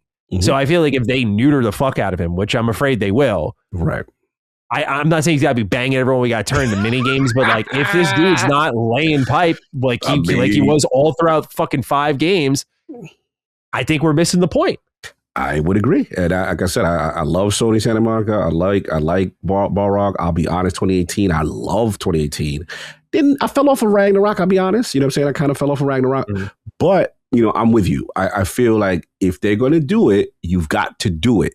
You can't neuter it and try to be like, oh, today's sensibilities. We can't. No, like that's the essence. That's Jaffe's great. That's the essence of why people like that older series. So here's, you know, I'm pulling for them. I hope they do the right thing. I feel good about that they should, but I will say the Sons of Sparta thing did, now in their defense, they did say passion project. You know what I'm saying? So let's see. I'm willing to give Sony Santa Monica the benefit of the doubt. Right. And let them play out and give reverence. In a perfect world, just me, because I want everyone to get along, you know, I would just like one day, he doesn't care about this stuff. I spoke to John before. He doesn't. I would just like one day be like, getting a little consult, you know, something. But hey, it is what it is. As long as they keep the spirit and the essence, I'm good. Yeah, I agree. He's made himself super available. So I feel like, while Sony Santa Monica shows that they get God of War, I don't see why tapping Jaffe on the shoulder would be a bad thing outside of, is Jaffe going to struggle to keep a lid on it? That's the only thing. Right. And I say this all due respect to him, but like he likes to run his mouth. Oh, bro, you know. Listen, anything you say, like Jaffe literally said it on IOP this Sunday. I was listening because King and Attic was like, "Yo, do you mind if we hit up Jaffe? Because I know you got the wedding and you're not going to be on IOP." And I'm like, "No, go for it." I was like, "It's the hottest thing going. Like you got to talk about it, right?" So I heard it. And Jaffe's like, "Look, I know myself. I'd be a mess." Like he gave himself that admission. That, you know, he's hard. He's like, I'm hard to deal with. As far as that goes. So I respect it, man. Shout out to Jaffe. I wanted to talk to you a little bit more about Marathon. We had this right in here. All right, let's go. And I had some conflicting feelings. I had a good talk with my audience too. Like it was really constructive. I want to talk about where you're at, where I'm at. for how we should feel going into this one. Gabriel SG writes, "Hey Dukes, now that we're a week out from Marathon's Server Slam release, how are we feeling about the game?" Matty, I know you've been somewhat of a hater of it following the egregious art theft scandal, but I think it's hard to deny that the game has turned it around in the public eye. Arc Raiders has helped casuals understand the genre, and despite the art theft, the aesthetics and vibes of the game look incredible. With big voice acting talent such as Ben Starr and Jennifer English being in the game, I think the story and production value are where they will pull away from the rest of the competition. I personally can't wait for it. As a hardcore Halo fanatic and big Destiny fan, I have a lot of faith that this is going to be an excellent game, and I see it being somewhat of a sleeper hit. So I want to walk you through some of my emotions here, dude. Talk to me. Let's go. I was like because like when the art scandal thing was happening, like I know. Okay, so when I spoke about this in a video recently on Matty Slop, I spoke to more of the artistic direction being stolen. That was a mistake. That's like a lesson learned on that channel. Like I can't be that loose. You know, there's got to be like, you got to tighten the screws a little bit more than that. But that there were parts of the art stolen really bothered me because I'm like, you have all the resources to vet things. You have all the resources to check things and to do them the best anyone can be. You're a PlayStation owned studio now. Like I'm not saying you have infinite money, but like you are able to leverage much more than others. The fact that this has happened, not just if it's once, I'm much more forgiving, but so many times I was like, do I want to support this kind of company? And then it comes back to the age old conversation we had with like Activision and Ubisoft. You know, am I going to punish the level designer who was just doing their thing in the bigger picture because one or two people were irresponsible? Am I being a stick in the mud? Am I being annoying? I don't want to be that guy. Like, you know, oh, I'm still hanging on to shit. But also, is the game's hype overtaking a constructive part of that conversation about Bungie and the studio they are? I was just like really conflicted. So I just kind of ripped the video and I was like, all right, like, here's how I'm feeling. I was like, I'm conflicted. I was like, I don't know where the community lies. Like, I know a lot of Bungie heads are hyped, but like they can't, not the UCOG when I say this, but I'm talking like members of the community that make a living off of Bungie games. I'm like, you guys no doubt know this has to be like, it has to tick for you for a little bit, because if Bungie goes, you got to rethink everything. Right. So again, I'm like, wary of that stuff. I also know when they had their own preview event, like they didn't pay me for coverage, but they were offering to pay me as part of my coverage. And I'm like, money was involved. That doesn't sit right with me.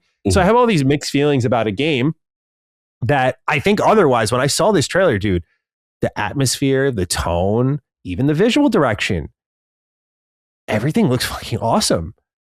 I'm looking at this like, okay, like I'm pretty interested in this, but it was like an internal conflict that I was having. Of course. I was like fighting with myself a little bit. Yeah. So I ripped that video and I'm reading the comments. A lot of disagreement with me, which I think was good. Like a lot of people were like, kind of feels like a weird hill to die on, dude. Like, I'm gonna be honest with you. Like, I don't know about this. It's like not the whole style. It's parts of it. They did right by Anti-Real. She's satisfied. We're not her. So if she's good, we're good. Right. Kind of. So I think I'm done being a stick in the mud about it. And I don't know if it's one of those things like this is the Bungie game I can get in at the start for the first time since like fucking Halo Reach, right? I tried Destiny 1 at launch, but it didn't click as much. But this, like, I wasn't like big on Arc Raiders because its universe didn't really pull me as much. Why? Because I thought you would be more of an Arc. Not that you're not an Arc Raiders person at all, but I noticed you avoided it purposely. So what is it about Matty? I'm just curious from a visual, that at least has you interested in trying, because you didn't seem that you prevented yourself from trying Arc Raiders because you felt like I don't want to go down that rabbit hole. Just from a gameplay style, I'm just curious. Because what captivated people about Arc Raiders is the social experience. It felt like I'm not really one way or the other about that. Gotcha. What captivated me is because a lot of people were like, Skillup made a great review of Arc Raiders. He's like, if you're not into the style of like multiplayer things, this is still for you. I thought his angle on the review was really good, but it still didn't like capture me. And like, that's the homie. Like, I love his reviews. So like, if he's not getting me, I'm like, all right, I think I'm just going to like bow. But like, Marathon has just such an interesting looking world and direction for its lore and its characters that this seems like one I could, if it's good, I could get into a little bit, because there's something holding me there that's not just other players, and that gets old to me. So I'm kind of interested is where I've landed. And what I decided is I think I'm going to play during the server slam, see how this goes. And then from there kind of settle in. Yeah, no, I think you're handling it fine. I think, look, I get where you're coming from. I've had this conversation offline with a lot of people who are just like, look, I could never forgive them for what happened, right? And I don't expect anyone who's been on that side to say, you know what, I'm going to give them a chance. Look, they did tremendous damage. I'm not going to sit there and say they didn't. They did. You know, with me, I look at it like this. The turnaround for me, I was right where you were. But I'll be honest, the turnaround for me was Anti-Real. Well, when Anti-Real put out the statement, in my mind, it's either one or two things happened. It's either one, you got a bag and they said, put out a statement and that's part of the agreement. But two, you can't necessarily be forced to do it if you don't feel somewhat of that way, right? So once she was satiated, I'm like, okay, from an integrity standpoint, I am good. I am satiated. You made it right. Also, to your point, I had to think about the bigger picture because a lot of people, and this is the only thing I get mad at, if you don't want to support it, that's fine. But I always think about the human element. There are thousands of people who are working on this game, have nothing to do with what one person did or a director made a mistake. You know what I mean? And that's what you got to think about. So I am not going to sit here and I'm looking at this game like, damn, it looks really good. I'm loving this direction, the art style, the characters, the voice. Had a great conversation with Jennifer English. Oh, had a great conversation. Great. I was like, her contributions seemed really cool. And I'm like, okay. And one thing I know about Bungie is in terms of world building, they're very good at getting you to align with factions and motivations and, I'm going to get down with this one and Dead Orbit and the New Monarchy. Like, they're good at that. They're good at selling it. And here's the key for me. What you said about Arkwright. Arkwright is amazing, but I know me. Here's the thing. Even though it's third person, you can see your character, that's cool. To me, Arkwright represents Last of Us. Post-apocalyptic, it's, dust. Like, you're not going to incentivize me to go get a dusty poncho for my rewards. It's not gonna. Now I know who do that gunplay. I know who do. That's the other thing. First person works for me a lot more. I love first person shooters. I love that. So it's like you give me that. I know whose gunplay going to be good. I know whose customizations and the carrot. When it comes to when I play the carrot is, oh man, that new thing is. I got to see it. I got to test it out. That's them. The key is if they nail, and this is what I'm hoping on. It's a big hope.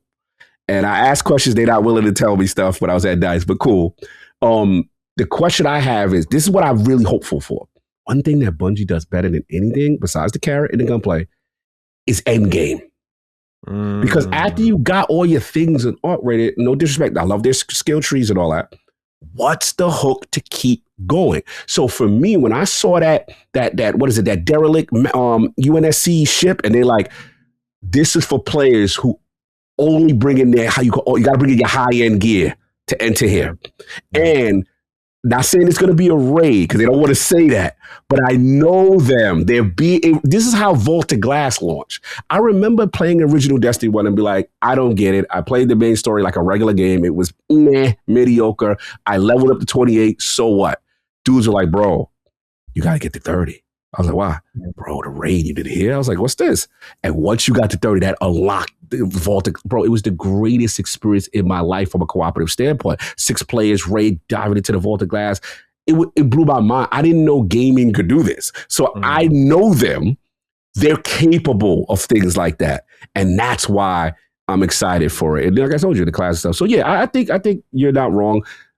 Do this. The service lab will be perfect for you because you'll get a good idea. Like me. Is it hype? Is it just a colorful looking game that looks cool? Am I going to stick around with it? But maybe change your mind. But I do like what I'm seeing and I will be admit my hype level is crazy right now. So, is this only on? Do you know if the service lab's only on PlayStation or is it? No, it's everybody. It's everybody. Okay. From my understanding, that's everybody. February 26th, free for everybody to get in. From my understanding, and rock out. Yes. Yeah, because I've noticed with Resident Evil, because I play keyboard and mouse so much more now, my controller aim is not like where it used to be, bro. It's just not as good. It's just not I refuse to use aim assist. I'm like, no, bro. Like I suddenly get it now. I've heard for years, like people are like, oh, my keyboard and mouse aim's better. I'm like, dude, what?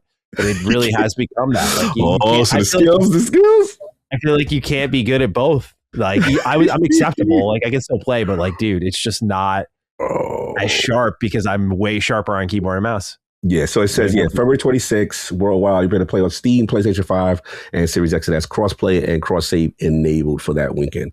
So just, go for it. Steam, here I come. Yeah, you're good to go. So you can check it out. All right. Well, speaking of Steam, This next story is really interesting because they are beta testing a feature that I think is going to be really useful for customers. They are introducing it in their Steam client beta, which allows you to include your hardware specs on any review you leave on Steam. So when you have it there, you'll attach it. Also, Steam is additionally testing the option to provide anonymized frame rate data. So when enabled, Steam will collect gameplay frame rate data stored without connection to your Steam account by identified with the kind of hardware you're playing on. And this data will help them learn about compatibility of the game and improve Steam. So you'll be able to have frame rate data. You'll be able to have the specs there. So basically, I think this is great for the impending Steam machine. So you can see if a thing was reviewed on the Steam machine, like, oh, this runs at 4K 60, really smooth, great. So like someone who has a Steam machine knows that. Or if you have similar specs to someone, oh, that computer or that rig is weaker than mine, I should run this no problem then. Gives you a lot more information with all the different variations of rigs and different SKUs out there. I'm playing on my ROG Ally, but how is it on a computer? I don't know, like an actual traditional computer, et cetera, et cetera. So I thought this was a really exciting feature. And especially with, again, all those different configurations, this could be another great addition to an already wonderful storefront where they show like time played, now this. So Cog, what do you think of Steam's newest addition to their review system? Fantastic. Love it. I mean, this is what we want, right? We want tangible data and performance metrics based on what people are actually, the hardware they're actually utilizing when they're covering the game. So I think that's great. I think it helps developers, right? Because it's like, remember, the whole PC standpoint, there's so many configurations. So if you're saying you're having a bad experience, but what are you running it on? And sometimes it's an indictment on maybe a higher end video card that's like, hey, bro, I'm running a 50 and I'm only getting 32 frames. Like, it to me should give good indicators for optimization. I think it helps developers. I think it helps gamers in general, so they can see what people. I think this is great, and I love the fact that they're keeping from a security standpoint, the anonymity, and they're not taking other data, because that's going to be the concern, right? It's like, okay, if you're pulling this information from my rig, I don't want other information pulled from it. So as long as the security, features are in place, then it should be fine. But I think this is great, man, especially like you said, with the Steam OS, the Steam machine coming through. So yeah, this is dope. This next one's a little less dope. It's a very spicy topic that is currently developing, but it's an eyebrow raiser, man. I'm not really a big conspiracy theorist, but I don't know how you don't look at all these coincidences and wonder what's going on. So Highguard, despite being in the public mind for like 2 months now, feels like it's been around forever. We know the ups and downs it's gone through, the conversations that have happened here. This was a game that was really championed as like fully independent. No corporate overlords. When you think about that stuff, it's like, okay, we don't know where the money came from. And obviously all these different companies collect investments of different kind. But, when you're fully independent and no corporate overlords, I think you can safely cross a company like Microsoft or Xbox off your list. I think you can cross a lot of the big puppies off your list, including Tencent. Well, GameFile had a report here, and we've learned that Highguard's development was financed by Timi Studios, which is a lucrative gaming group that's owned by Tencent. And to make things even more interesting is that Tencent is actually part of the Game Awards advisory board. And it's always been perplexing that this is a game that got the final slot. With the Megaton, like there are some announcements in other years where it's a little more divisive because there really wasn't much. But last year's Game Awards was an excellent one, in my opinion. They had all the big puppies ready to go. And I'm not even saying that with my FOTOR bias. Like you had Divinity, you had the ARG hype and speculation and all the conversation around that. Like you had all these pieces. So when you have that, but you still go with Highguard, even though we've now learned, it wasn't money hatted. Jeff gave it to him. They were supposed to be shadow dropped. Like Jeff was heavily involved in this. He's been basically the lead marketing voice for this thing. I was not on the whole Jeff conspiracy theory thing of like, he's an investor in this game. Right. I think the guy just unfortunately really liked the game. Yeah. Like, that's all. I think it sometimes is that simple. But when I started to see this stuff at it and like, they championed themselves as indie and they were funded by Tencent and Tencent happens to sit on the advisory board and this game got the final slot in the show. Even though I'm sorry, but like anyone in that advisory board would be like, hey, you guys got Fate of the Old Republic. You got a double Tomb Raider announcement. You've got Divinity. You've got, the list goes on. and you're picking that one. Why? You know, even removing the announcement placement, though, to me, the problem is like, I don't, to my knowledge, I'm not some legal expert, but I don't think they did anything illegal here. But it was like a wolf in sheep's clothing. Like you wore the indie flannel. You walked around like you're fighting, punching against the man.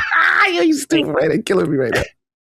But at the same time, I feel bad for the devs who thought that they were like straight up indie. Because I mean, in a sense, they are. They're independently ran and owned. But like, I don't believe for a second that Tencent put money into a company like, do your thing. Like, this is a company that immediately saw layoffs after the game failed. Yeah. Their website went down. I'm sure the game will follow suit within the next year. I'll give them.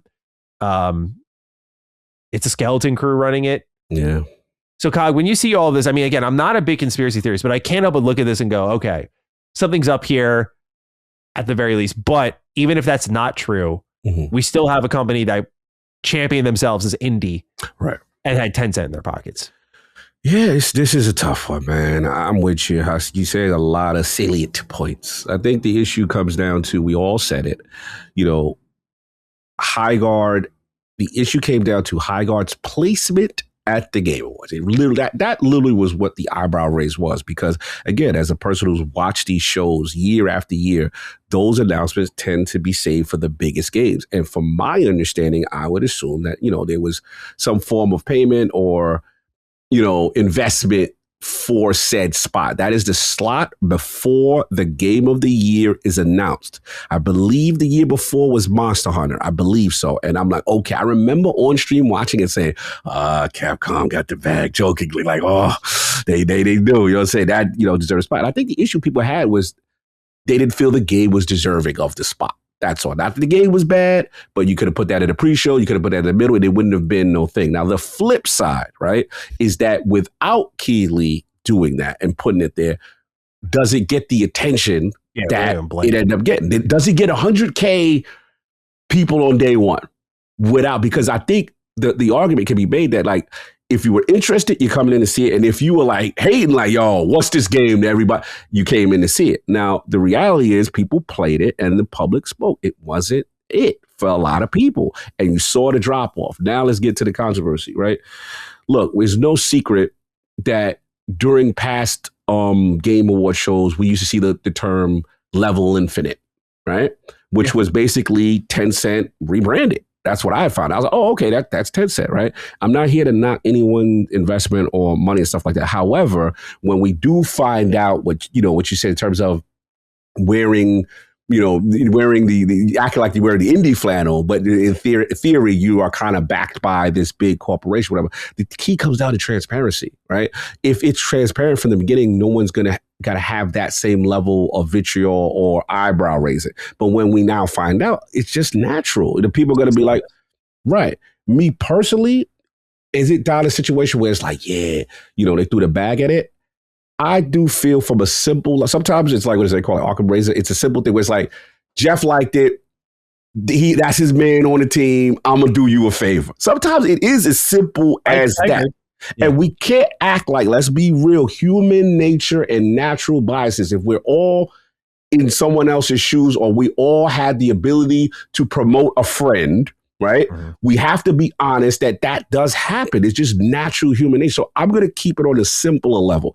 But what I will say, I don't like people misrepresenting themselves if they are not who they say they are, right? Mm-hmm. If they're not, you're not indie. That's it. So look, unfortunately, this is not going to go away because of what happened, for what Highguard and what is it, Wildlight Studio, I believe, and it was unfortunate. This thing got completely destroyed. My main issue with them, no public beta, and now people have lost their jobs. So this is unfortunate. And I just, now that I'm hearing this, I can't get mad though. Last final thing I'll say, I cannot get mad at someone that says, you see, I can't. Like it does feel like a lot of dots connect. Who am I to tell them? To ignore.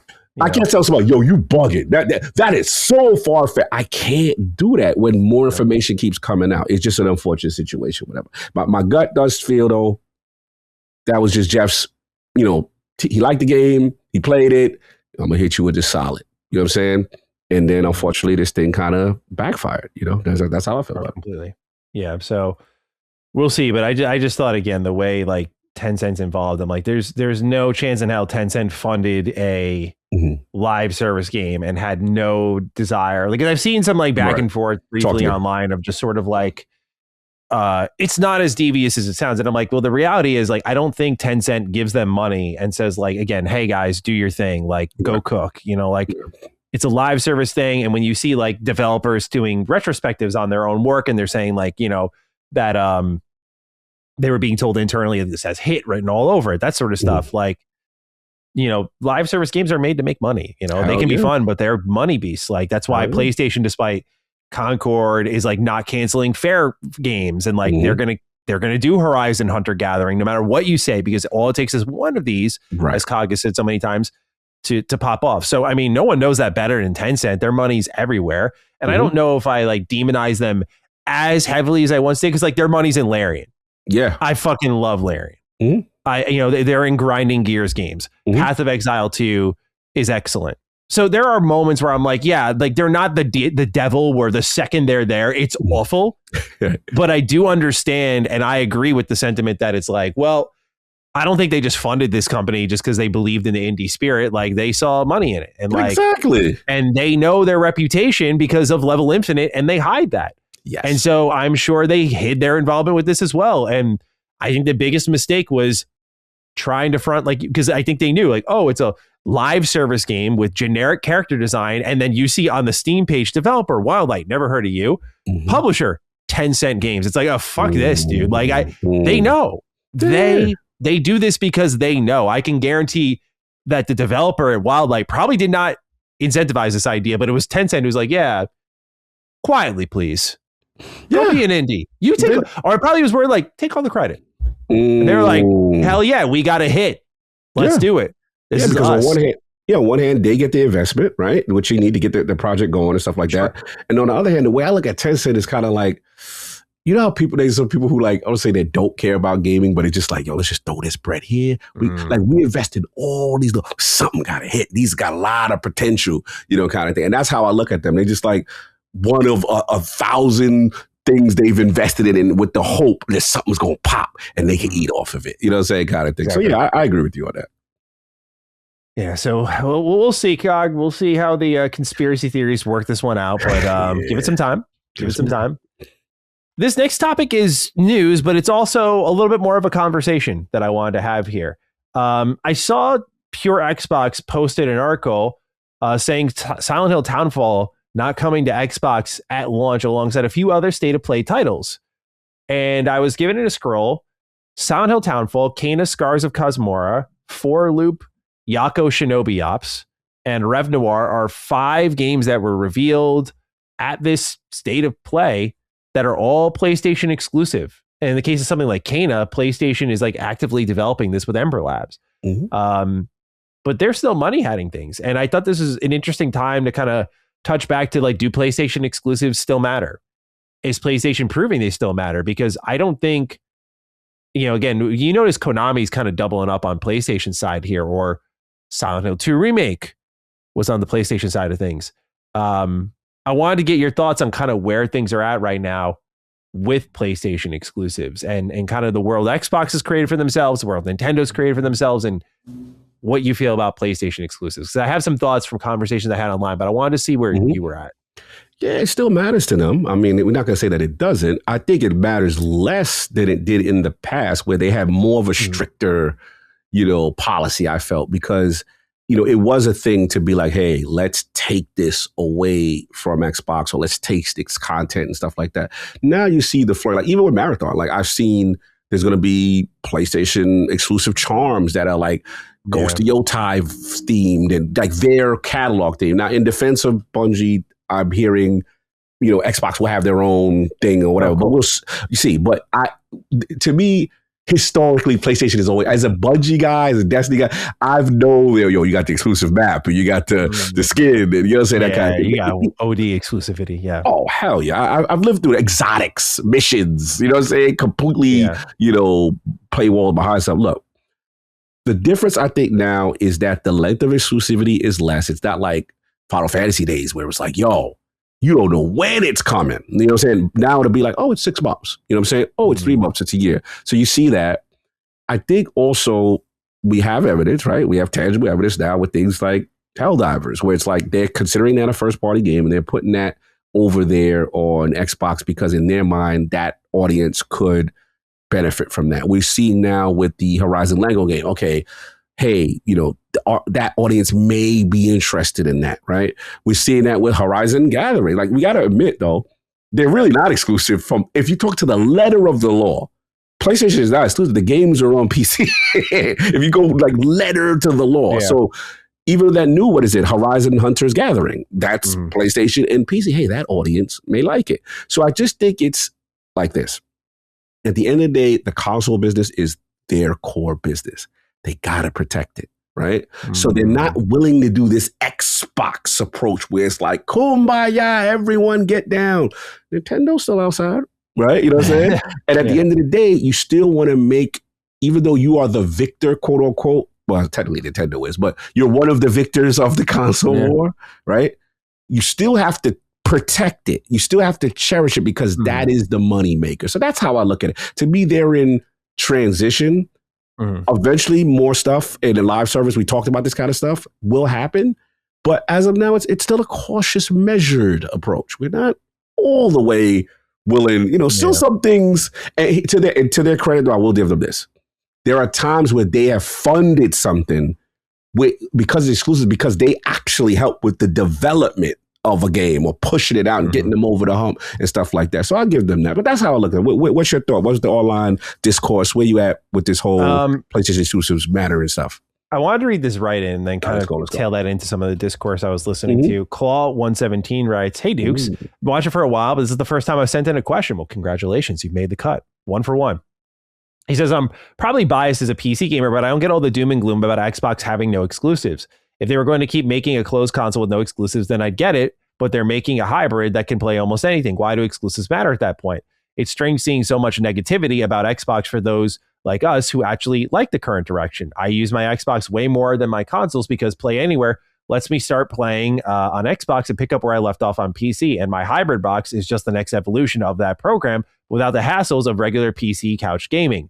The convenience is more valuable to me than any exclusive on PlayStation or Switch, where my progress is trapped if I start playing there.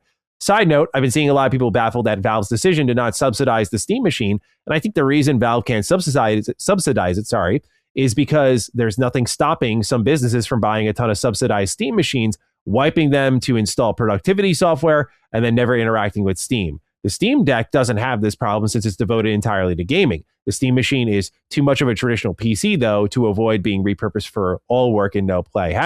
I'm new and don't know what to put here, but I guess there's supposed to be a joke here kind of day. I wanted to include this right in here because I am still an advocate for exclusivity of some level. I was listening to Xbox 2, our lovely brother podcast, if you want to call it that. Ran and Jez over there. And they were talking about Silent Hill Townfall. And like they were both kind of going like, okay, so you had Silent Hill 2 remake that was exclusive on PlayStation for about a year. Silent Hill F, multi-platform. It's everywhere. Then Townfall looks like it's a temporary window, or like we're not sure. Like it's inconsistent, right? Yes. It's funny. It's kind of like the reverse of what Xbox found themselves in a little bit, where like, you know, why is Starfield still on Xbox after all this time, but like you ported over fucking Pentiment? Like, guys, come on, right? Where are our priorities at?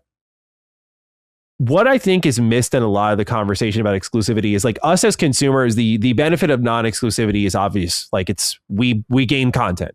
We gain access to content. Play Anywhere is great.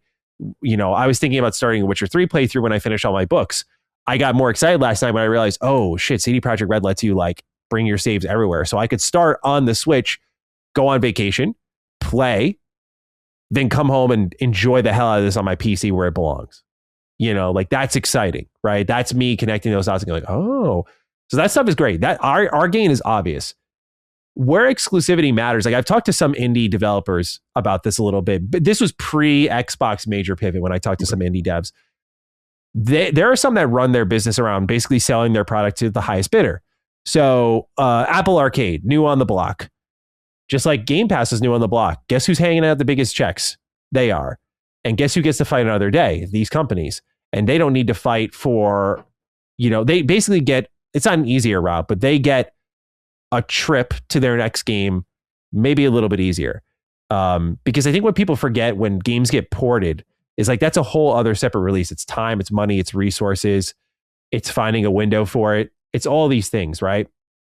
And that's why, unfortunately, a lot of Xbox ports are delayed because maybe you're a AA game that says like, okay, what's our lead platform? It's PlayStation 5, it's Switch.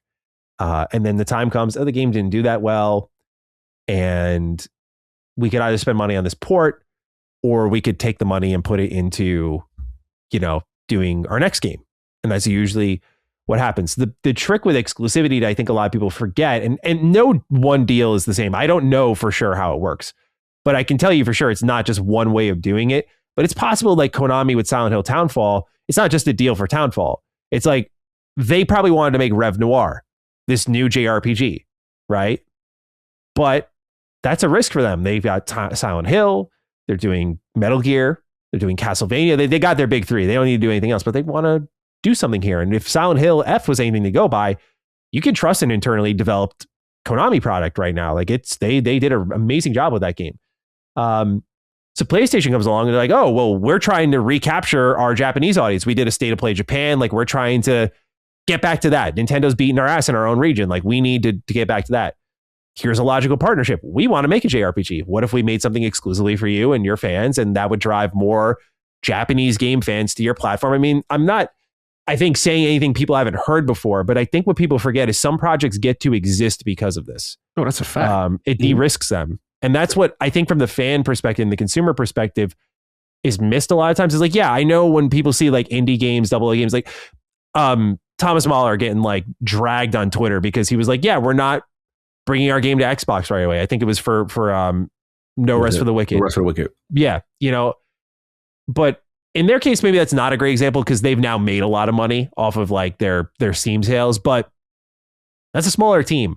And they made Ori, and like they have to be somewhat careful about the choices they make compared to a Square Enix, where I understand the expectation is like, yeah, dude, you should be everywhere, for your big IP. But I do think of games like that Square Enix just published, like Paranorma Site, these smaller things that are only on Switch, PC, and phones. Mm-hmm. It's like, I'm sure that's a unique, I mean, that the first Paranorma Site was in the same situation. Like that's a smaller project and it's like clearly limited resources. Like that's all it can be. And so you have to be a little bit more strategic about it.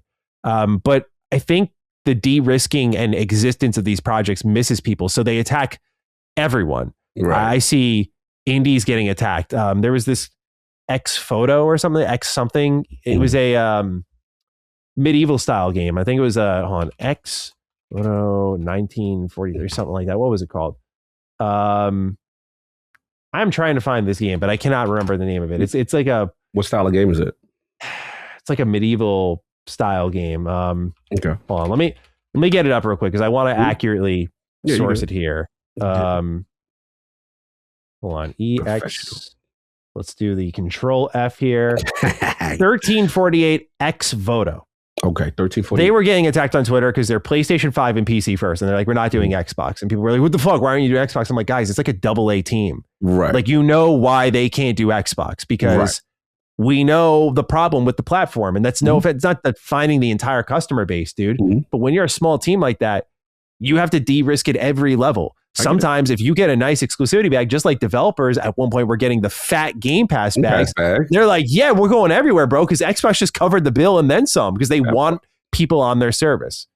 So what I get upset about is when I see developers fighting to survive and getting attacked. And it's, again, one thing, I think the standard being set is fair for like AAA. Like I get why Jez and Rand are like, yo, why is Konami playing games right now? But I can guarantee you, because it wasn't 1-for-1 for Silent Hill. I imagine this was like Rev Noir. And Rev Noir probably wouldn't exist if not for that deal. Because no doubt PlayStation's money hatting that thing. I would, again, I would stake my life on it. Why not? Fuck it. Let's keep you around. Let's keep you, I want you around. But yeah, anyway, I just wanted to talk about that a little bit. Like, do they still matter? I think they do to an extent that that's not because I think when we think Nintendo, it's like they're in their own world. Like, you can get your little Princess Peach games or whatever the fuck, like whatever. Like, yeah, they're always going to do their thing. But like, I still think there is value to exclusivity in these ecosystems to some extent, not just for the obvious, like, well, they're defining software for the platform, but there are third-party deals that are like, Konami's not a first-party PlayStation studio, but maybe they got to make a game now that could be great in Rev Noir because of a deal they made. And like, that could be great. It just sucks some people will miss out, but that's kind of the nature of it. And it has always been that way. No, anyway, I get it. I get it. You're not saying nothing that's invalid. I mean, listen, every deal is different, right? Every team size is different. Every scenario to release a game is different. So I understand the point of, hey, you approached by PlayStation and, hey, first of all, they have a great eye for talent, right? They have a great eye for what could be hot. And shout out to Xbox because I felt like they've improved that. I felt this was always PlayStation's, besides the fact that, internally from a development standpoint, the quality bar is very high. I've always gave them credit for having an eye for what's hot, what's popping, what's the next big thing, big, small. I remember when they found Seafood, bro, I was jealous. I was like, damn. Yeah. And when they found Soul Clap with that one, I was like, ooh. So they got good talent evaluators, right? So then you come to them, you offer them a deal. In some cases, it's like, hey, this is going to help you get the game across the finish line and bring it out. And they are, let's be honest, they're the lead platform. So it's like, okay, you're going to get more eyes. And again, if we're using fictitious numbers, what is that, 80 million? I don't know the numbers these days, but it's like, let's just theoretically say it's 80 or more for PlayStation users and it's 35 or more Xbox users. Math, right?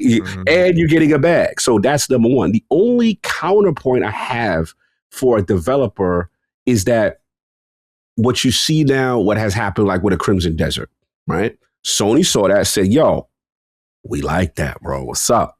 We did our internal metrics, and by doing just the PlayStation exclusive 6 months or 1 year, we're missing out on, I'm just making fictional numbers, 100,000 PC, sales.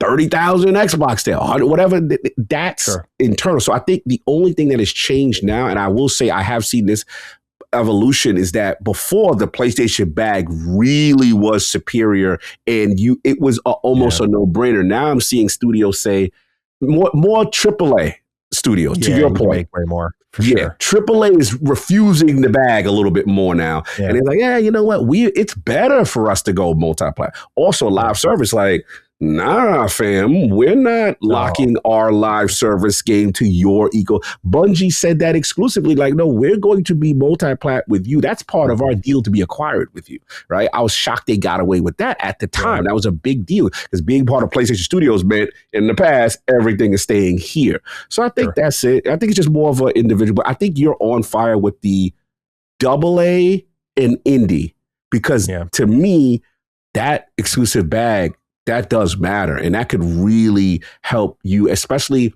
if you say, hey, we've got 4 things we're working out. This is going to help us get all these across the finish line. Hell yeah, they're going to do that.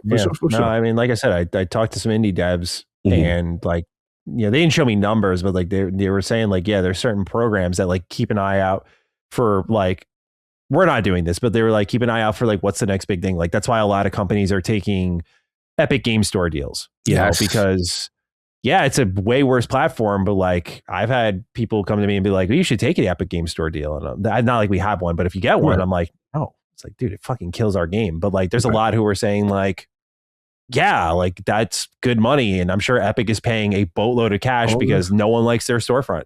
Exactly. So the price of the brick is high over there because they know the reputation and what people. But if you're taking like you mentioned earlier, like the PlayStation exclusive bag, it's like, is that the worst bag in the world, or a Nintendo Switch bag? Like, is that a bad bag? It's a good debate because if you're taking that bag, because they're lead platforms, the fact that they see something in you, like even though the bag may not be bigger, but it still may work out because you like, look how many eyes we gonna get on our joint messing with them versus a slightly higher bag with Epic or let's just say Game Pass or what, you know what I'm saying? You have to weigh that out. These are all internal decisions. So I get it. It's a fantastic point that you're making. I get it. No 2 deals are the same. 100. Let's stick with PlayStation here. More in the world of tech issues, these stories kind of link back to back. In fact, I should probably do them both at the same time because we'll just be repeating our talking points. Let's start with PlayStation though. There was a report from Bloomberg that says that Sony is reportedly considering pushing back the PS6. So what they write here, IGN is recapping it, saying Sony is now reportedly considering pushing back the debut of the PS6 to 2028 or even 2029, which it described would be a, quote, major upset, end quote, to the company's plans. Meanwhile, Nintendo is reported to be considering raising the price of the Switch 2 this year. However, neither company has issued a comment in response to the report. Meanwhile, Valve is undergoing a similar issue here. The Steam Deck is now completely out of stock. So the LCD ran its course, right? And then they did the upgraded OLED run, and that was the one that was readily in stock.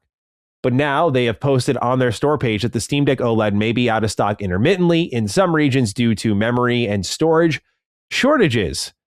And then obviously we know recently that Valve just announced on their Steam blog post that the news about the Steam machine pricing and release date, same thing with the Steam frame and the Steam controller, is TBD because it's really unpredictable right now with how things are going. All of this is centralized around the story you've heard a million times now. AI data centers gobbling up everything. And so it is fucking the tech landscape completely. And there are companies like Google who are first in line before people like Valve who are, making their, dinky little Steam machines and whatnot. So we have a writing here from Raisin, and I'll kick it to you, Cog. He writes, Hola Dukes, with news from Bloomberg indicating Sony may delay the release of the PlayStation 6 until 2028, 2029, and Nintendo potentially raising the price of the Switch 2 consoles this year. I have to ask, how long until we get a Bloomberg or Windows Central article claiming the next generation of Xbox is off? I don't say this with glee. However, with the price of components soaring due to Gen AI, I fail to see a world in which Sony delays, Nintendo raises prices, and Xbox releases new hardware next year. If Sony delays or Nintendo raises prices, I don't see how a company with less economies of scale can withstand releasing a potential $1,000 plus console next year. Recent January hardware sales indicate PS5 and Switch 2 outsold Series S consoles 10-1. The OG Switch is outselling Series S consoles 2-1 on a monthly basis. At one point, does Xbox just throw in the towel and embrace their stance as the largest third-party publisher on the planet? Well argued from Raisin. Cog, your thoughts? I mean, he's got some good points. I understand where he's coming from. As far as the last point, as far as why they would throw in the towel, the reason why is because you still got 35,000 people or whatever it is, a billion people, excuse me, 5,000, 35 million. The 30,000 that's still left. The millions that are still left that you can't throw that monetization away, right? Sure. You can't just say, all right, we're deading you. Because again, these are a very sticky, high monetized group. Like they are there. And that's literally, if you think about it, again, always the counter argument is why are PlayStation or other people putting ports on these games? Why is Square making points on it, ports to that platform? Because there's still an opportunity to be monetized. If you take out the grander scope that they're losing badly to whatever, PlayStation and Nintendo, if you look at them separately as an entity, many people would love to have the billion-dollar company that Xbox is as a separate entity. It's just that they are getting completely dwarfed by their competition in the console home market. Now, to this point, as far as the delay, look, we've talked about it ad nauseum. We know the AI bubble is here. This is affecting everything for people in the business of selling consoles at a subsidized price. You're in serious trouble because this bubble is not ending anytime soon. So like we talked before, Nintendo would like to come out with another version or another iteration. Steam would like to come out with another version. Same thing, PlayStation, it's core to their business to say, hey, we have this in plan. Remember, these deals and contracts are signed and stuff already. We saw AMD put out the statement, Xbox is ready to go, which I told y'all I feel as a controlled leak. I don't care what nobody say, that because Xbox understands the fear mongering that everyone in the doom and gloom that they're completely out. They're not out. It's just going to be a very highly expensive premium device. Now, here's the thing. To his question, is it, why would you still do it?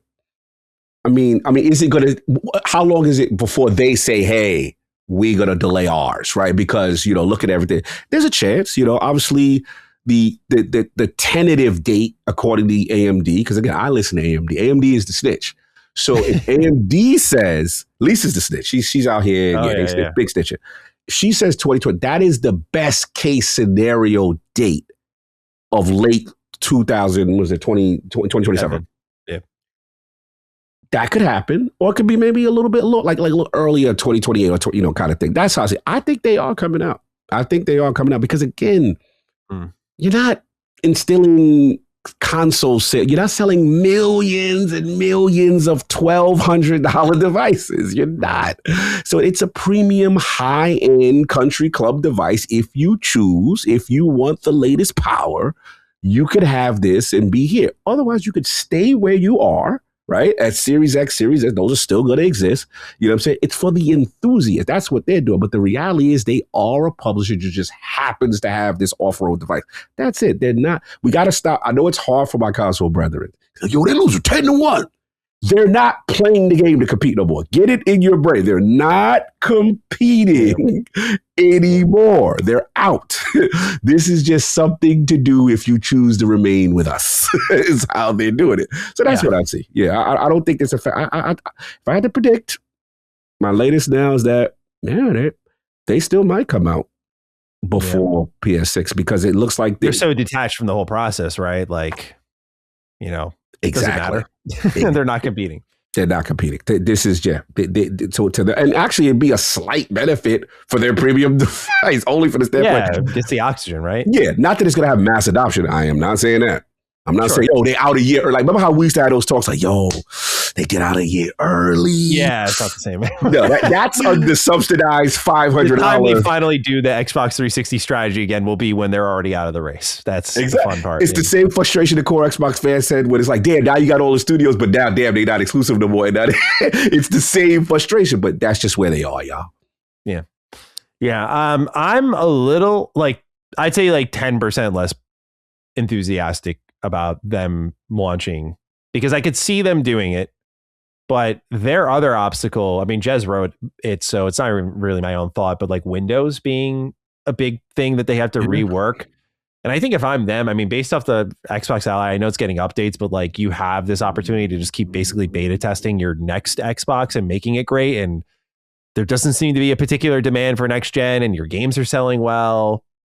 Kind of seems like a good time to take 5 and just let the Windows team figure its shit out because it's with Copilot being jammed and everything. And again, I'm not an anti-Windows guy through and through, but it is the first time I've started to get those irritating little pop-ups and recommendations and little functionalities. And what is this bloat installed on my computer? It's starting to get to that point where I'm catching it. And because I'm oblivious to all that shit, I'm thinking to myself, okay, it's reached a certain point.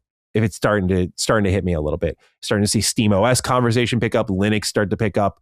Not that they're going to overtake. I don't think your average Joe, working a corporate job is going to be running off SteamOS for their fucking, work computer or whatever. But the conversation is reaching a point where they do need to do some optical work on it. And I think this Xbox could be a big part of that. And so if they can strategically delay, that'd be great. My only fear has always been that they're done competing. And so to me, as that becomes more and more apparent, it's already very apparent, but as it becomes less and less, where it's 10-1, 15-1, 20-1, 30-1. You cared about the numbers.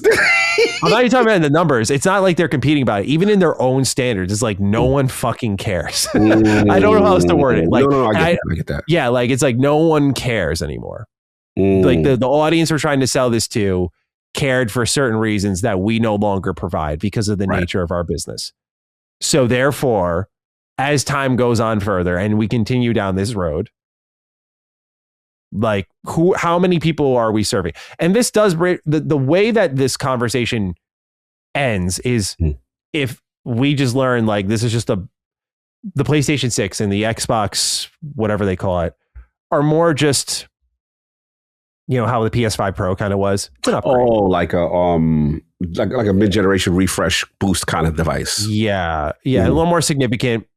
But that's basically what it's here to do. Right. And the way games are made now don't dramatically change. And it's just here to support those. If so, then I'm okay, I guess, sure. It gets the Xbox ecosystem kept up. Hey, I have my whole library there. Over I go to this thing. That's the main thing that comes to my mind. It's okay, if that's this generation is not going to go into this whole are we, we're looking at PlayStation, right? Are we eventually, I'd imagine we're going to get exclusive PlayStation 6 games. They're in a more uphill battle in a lot of ways, I think, than Xbox. Xbox's fate is kind of sealed in a way that's it's not exciting, but PlayStation's basically got to work up this mountain of like hardware is more expensive than ever. We can't sell it for that low pricing, have people buy all our software. And because the adoption rate is going to be so low, because it's so pricey, we can't make the exclusive software people know us for our shiny PlayStation 6 until a certain time much later. So I feel like we're stuck with our PS5 and Series X style games for like early 2030s, bro. Like it's going to be a while before I think we transition, get comfy. No, I mean, you got a good point. There's so much here because I think what you're saying in reference to the Xbox, let me go back to the Xbox because I think you do have some points that I do agree with from a different perspective. Because you're saying like, I like what you said about, hey, the concern is like people are not going to care. And I think that is valid. And I think my concern, and I think to kind of piggyback to what you're saying is developer port interest, because the issue comes down to people, when the brand recognition is where it's at, right? And it's clearly off a cliff compared to where it was, right? The concern is you have to nail this OS, right? And then you have to make it to the point where you come up with a solution so that either it's, hey, whatever you make a PC game, it is just an Xbox game to help facilitate it being beneficial for developers, because you don't want your platform from a development store. Like, hey, why are we going to make games from them? They don't even care about the platform no more. You know what I mean? That's my bigger picture concern. But to your overall point with PlayStation, yeah, like, when you're playing Nintendo, people worrying about the number and the sales, that's cute. That's great. I get that. That's how it always traditionally worked, right? What I'm saying is I'm seeing cracks in the ecosystem future. We're in a world where people are not playing games the way they used to, and consuming it, because time is the enemy. If I could sit there and be on my phone and be on TikTok all day and scroll all day, right? Or I could sit there and be in,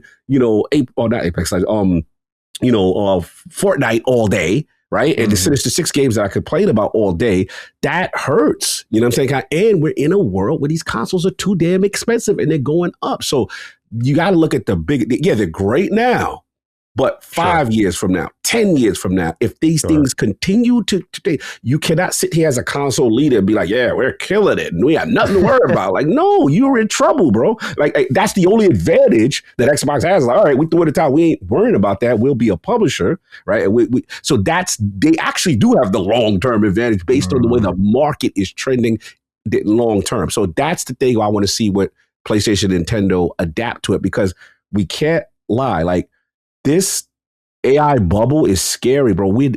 They talk about delaying generations. Like yeah. Like, and when Nintendo's talking price raises, that's what gets me paying attention more, because now we're talking about like they, more than anyone we've talked about this whole show, is keenly aware that like their consoles can't stop selling because they make a killing on software. Like, they're the company that, we're porting this game that you cared about 5 years ago and it sells like 2 million copies because like it's, oh my God, it's finally on Switch. I love the portability factor, even though you can play games portably in so many other ways now. They're not the only one. It just does so much to them. They know that their exclusive software, like they have a planned lineup. Like, hey, we're not going to charge for Mario Kart DLC. It's a part of our subscription service. Like, those little things go into every decision they make. And when they're starting to think about like, oh, we're going to start upcharging before they even have an alternative option on the market, bro, that's scary. Very much so. And Nintendo's kind of historically been, from a hardware standpoint, they've never been this, you got to spend more than $500-$600 for our device. Like, they're kind of they've always been toy, $200, nice, get in, get out. Yeah, you'll get us on our games. You'll get us on selling the same game and remaster. But you're Nintendo, you're quality, we love you, we don't care. But the entry point was always easy for them. And now they're like, we have to raise the, this is scary shit. Yeah, I completely agree. This next one, Cox, is a quick, fun little pit stop. Pardon me. It's Crimson Desert. This is due out March 19th. It's a $70 video game. And this is kind of the do everything game.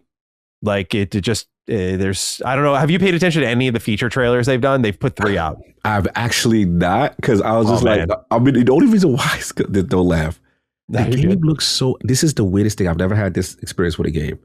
You know when a game looks so amazing, there's still something in me that's like, that ain't real. I don't know why I'm subconsciously hating. I don't know why this game is doing everything right. And I just sit there like, Yeah, what's the catch? Yeah, yeah.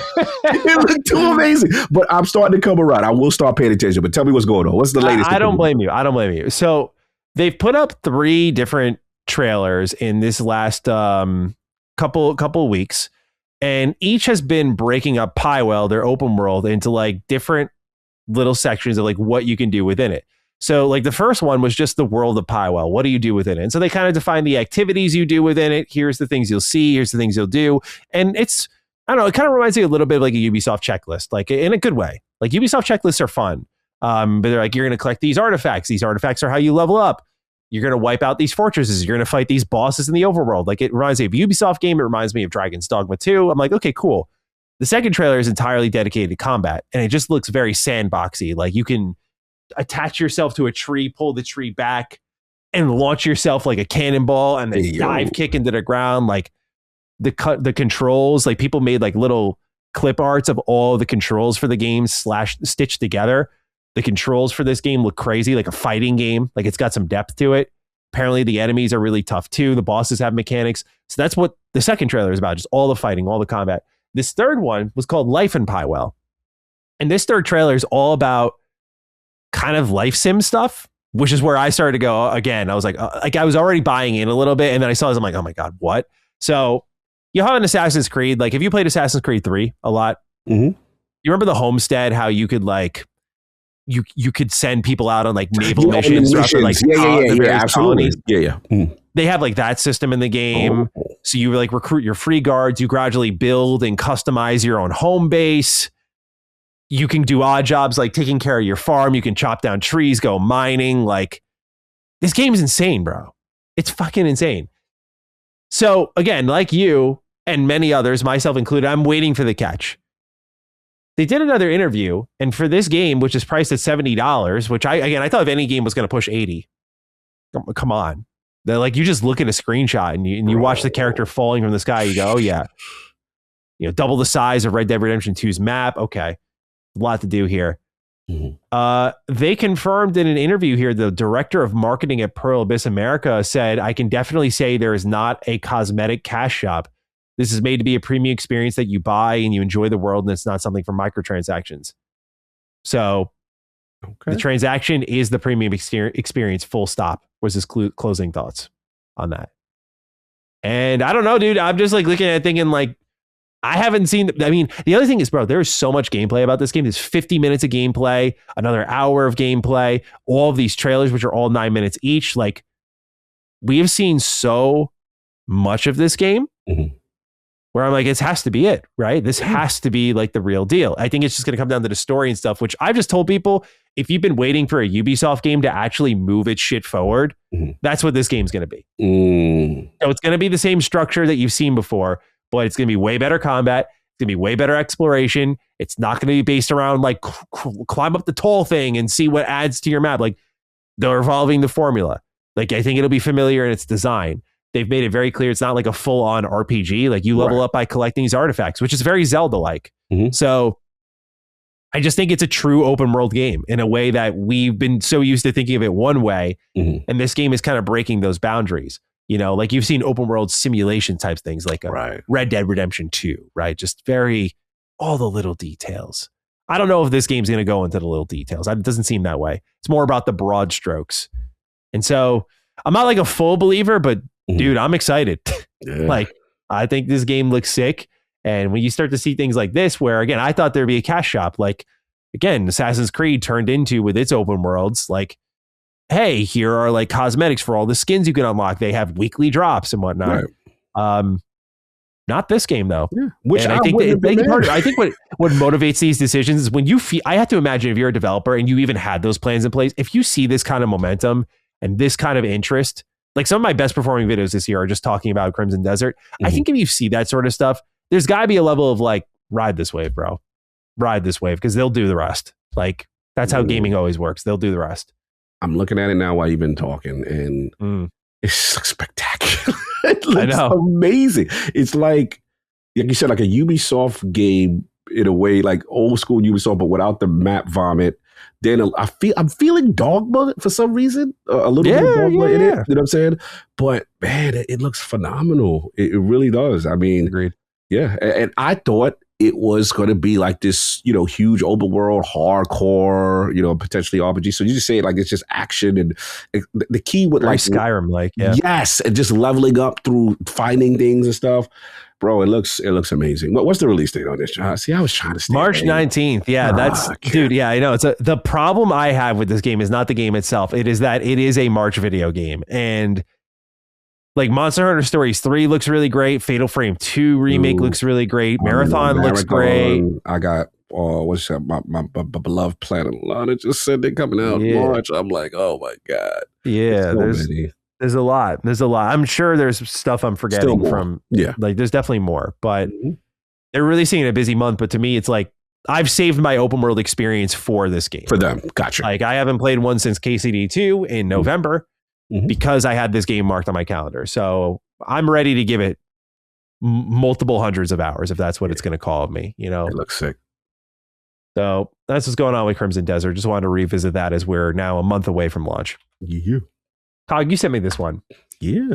Final Fantasy VII Remake Part 3. Got some developers talking a little bit about the quality of the multi-platform push. This is IGN's recap of an interview with Automaton via Eurogamer, where Hamaguchi, said that both Nintendo Switch 2 and Xbox versions of the game's prior installments have been incredibly well received and generated a lot of buzz online, but he did note some community concerns. He said, quote, both Nintendo Switch 2 and Xbox versions are well received and generated buzz online. The attention that has also made me realize that some people are worried about this issue. However, our third installment, or our decision to go multi-platform with the Final Fantasy VII Remake series will not in any way lower the quality of the third installment. Our development structure simply doesn't work that way to begin with. I suppose I'll just have to keep saying it. He then laughed. He also stressed that because of the growing popularity of gaming on PC, both in Japan and beyond, the game has been built with PCs as the foundation. Quote, while PC gaming is gradually expanding in Japan, overseas growth has been even more rapid. The market has broadened tremendously across both consoles and PC. The Final Fantasy VII Remake series has sold very well on platforms like Steam and Epic Game Store, so we develop assets with the broad PC market in mind. In fact, our 3D assets are created at the highest quality level based on PC as the foundation.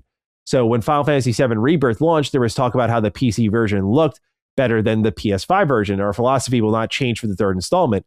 As our fundamental principle, we do not design assets to meet the lowest baseline. Instead, we create them for the highest end of environments first, end quote. So, well said, Cog. As you were the one who brought this story to my attention, I'm curious how you feel about this. This is great. The first thing, obviously, I'm extremely happy. I'm in my Final Fantasy journey right now, so I'm extremely happy that, obviously, the games are coming out to other platforms. Obviously, on my beloved Xbox, I'm happy about that. But the thing that I liked about this is that I've never seen this level of transparency from them, from the development standpoint, as well as how each platform had its challenges, right? And they were talking about Switch, and they were talking about the memory constraints with the Series S, and then like, okay, how did we get that? And what we learned, and it made us kind of like a better developer as a result. But the other thing that was interesting to me, this wasn't this specific one, but sticking with UE4, because there was a temptation to say, hey, trilogy, you don't want to put it on the the latest one, the third one, right? And the fact that they had a modified version of UE4, and I'm gonna be real with you when I get into it, playing Final Fantasy Remake, bro, this game looks spectacular on 4. And we do know of the issues that, even though games on UE5 look beautiful, right? A lot of frame rate, pacing issues, a lot of sometimes inconsistencies and stuff like that.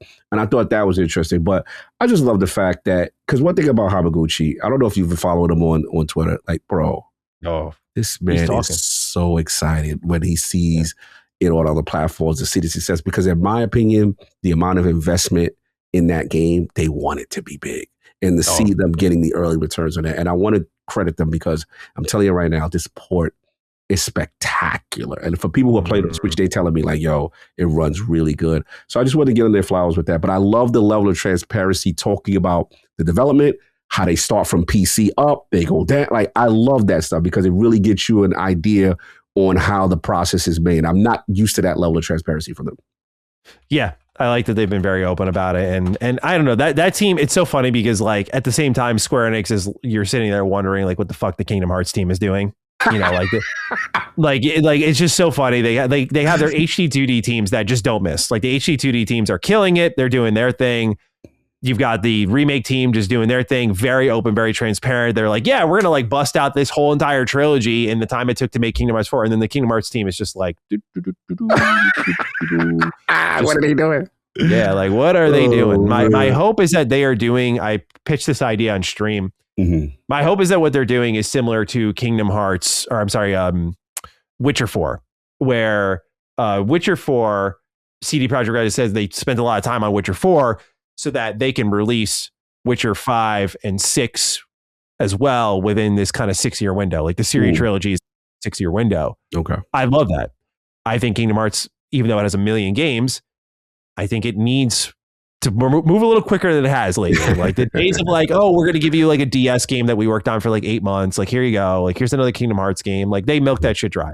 But like now Kingdom Hearts fans have been patient. They barely got Kingdom Hearts 3. And then you went away for another, 10, it feels like we're getting close to 10 years. Cause I think it was 2019 or was it 2018? I think it was top of 2019. Anyway, it's been a while. So I'm hoping that they have plans to sort of satiate that base. I'm friends with the Gamers Joint. My man's he covers a lot of Square Enix content, a lot of JRPG content, but my man's hungry, dude. Like give Cynical what he deserves. This man's been hanging with them for a while. They got nothing to chew on over there. They got one trailer. It's been dead silent for multiple years. And I do really think it's just going to be part 3 before anything happens with Kingdom Hearts, bro. But I feel bad. So I hope that they are figuring that out. But yeah, that's my thoughts on the multi-platform push. I'm like, yeah, you guys, I know the remake teams got their ducks in a row. That Kingdom Hearts team is a little bit more concerning in my eyes. I feel that. This last little bit of news here before we get into what we're playing, Cog, it's just a fun, surprising announcement here. Dot Hack 0 got announced, and it is the first Dot Hack game in almost 10 years. For those who don't know, this is like an action RPG series. It's set in a virtual game world called The World. And I played the first one because they have, I don't know if it's in my collection still. I'd have to go check, but they released a Dot Hack collection. Yuri Lowenthal was at least the main character of the first game, and it's pretty good. Like it's a cool game within a game meta sort of thing. Okay. This is by CyberConnect 2. Who we know has made things like DBZ Kakarot. They've also done, before that, the Naruto Ultimate Ninja Storm games. A lot of people thought Dot Hack was way behind them, and now we see this company in their best years. But here comes Dot Hack 0. Surprise announcement. I mean, when you look at the trailer numbers on YouTube, like, I'm surprised how many people actually saw this and went, oh, really? But it pulled a lot of people in. So big announcement for CyberConnect here. And the last Dot Hack game we got was, I'm looking right here, Dot Hack GU Last Recode in 2017. But this seems to be a restart. So if you've not played this whole series, Hiroshi Matsuyama told Famitsu that the new release won't link directly to any previous title. So you don't need to come in with any prior knowledge. So this is like a straight up restart. So if anyone's interested in Dot Hack, I guess you don't have to catch up. There's no pressure on that, but I just thought this is a cool announcement. Glad to see it around. Glad to see like companies that are working with like big prominent IP, Dragon Ball, Naruto, comes back around to old Dot Hack, and they decided to do one right by the fans. So I thought that was cool. Just wanted to shout that one out. No, definitely. And shout out to, again, I'm looking Bandai Namco in the mix with these joints again. Any anime game, they are always there, bro. They on it. Now this looks good. Yeah. Cog, it's time to get into what games we are playing this week. You got a lot of work done despite being a man all the way across the country. So fill me in. What have we been playing? Shout out to Cloud Aerith Tifa. We got it. Shout out to Xbox Play Anywhere because we got it done, baby. We got it done, man. Final Fantasy VII Remake, the second finishing of the game. It's my second time beating it. And man, well, fantastic ride. I think what it is now, like I said, beating it and coming now with the, remember when we played Final Fantasy VII at the initial remake at its initial state, we didn't know what they were about to do. So we thought we were getting 1-to-1, right? What we had. And then we realized we didn't. And what it did is the reason why I played this is like, it made me play the original, because the original OG Final Fantasy VII is on Xbox as well. They made me play the original as well. And I was starting to remember what the original timeline and what happened. And I'm like, yo, there's so much stuff they didn't touch on. And I'm like so dying to see where they go, because it's clear as day after beating it, Sephiroth and Aerith are completely aware of what the remake is doing. Yeah. You see what I'm saying? They are completely aware with the subtleties if you catch it, right? But look, the game was fantastic. Oh, confession. Look, classic mode was here, which means I didn't hit anybody with, 999 damage. But you start off at level 45. You have like a lot of the materials already at max kind of thing. The fights are there's still some fights that are still challenging, no doubt. But if you're a seasoned vet like me, please blast through stuff. You know what I'm saying? But I wanted to do everything from almost from a completionist standpoint. Man, I had so much fun. And it was just, again, loving that story, seeing what's going on with Shinra, seeing what's going on, with Hojo and these characters. And I love this game. So I am now caught up. I am ready. You know what I'm saying? I'm like actually chomping at the bit for Rebirth. So what I'm probably going to do is just to kind of ease my thing, I'll probably just do the Yuffie. Because at first I was like, I don't know if I'm going to do the Yuffie integrate. Yeah. Knock it out. But they're deviating so much that I'm like, yo, what is this gonna go? So that's done. I'm very happy I got that done. I just realized, bro, when I finish this game again, I love this game. I really do. I really love Final Fantasy VII. Is like my favorite thing. So that was that. It's done. Now we got to get to my people, man. Shout out to Wishfully Games, Planet of Lana 2. So the demo is out. And, they put out a statement like, hey, we poured our soul into this and, we can't wait for you. Because I believe they finally got their release date. It's going to be March. And they got a demo. So I highly advise people to check it out. The only issue I have with the demo is that they did this weird thing where I've never seen a demo do this, where it's like, usually a demo gives you a vertical slice of a control level and say, knock yourself out. This demo is like, we're going to give you segments. And then you finish the segment, we're going to move you to this other far part of the game. We're going to move you to level 7. We're going to move, like, it's weird because it ends, the segments end very abruptly. The game fades to black and then it then comes back and you're in this new section in a new part with different. Yeah. So, okay. So it's clear as day. Our people have returned, shout out to Lana, shout out to Mui. For those who didn't play the first game, I love the first game. Like, from an art standpoint, how I go hard for Shinobi. And I think Ben Fakay, he's still the GOAT as far as I'm concerned in terms of 2D art style, jumping off a page. But man, Adam and the team, man, shout out to, Sweden in the building. Like, bro, their art style, it jumps off the page. The animations, the way character lot looks, the background, the colors, the vibrance. And then, look, Mui is adorable. Like, I know I get killed for QT Kong. Bro, that little thing. Yeah. Especially, see, cat lovers going to understand because you're a dog guy, right? If you're a cat lover, Mui is the most adorable thing in the world because cats hate water. Cats are very funny and they got personality. And like, what you like, when you get to sections of this water, Mui's like basically the commands are like, they treat it like a dog. Come, follow me. Anything I do, you follow. Or stay. Mui, you stay. You don't do nothing. And then I'll go figure it out. And it's cooperative puzzle making at its finest, right? But this section where there's water and you hit the come on, Mui, like button.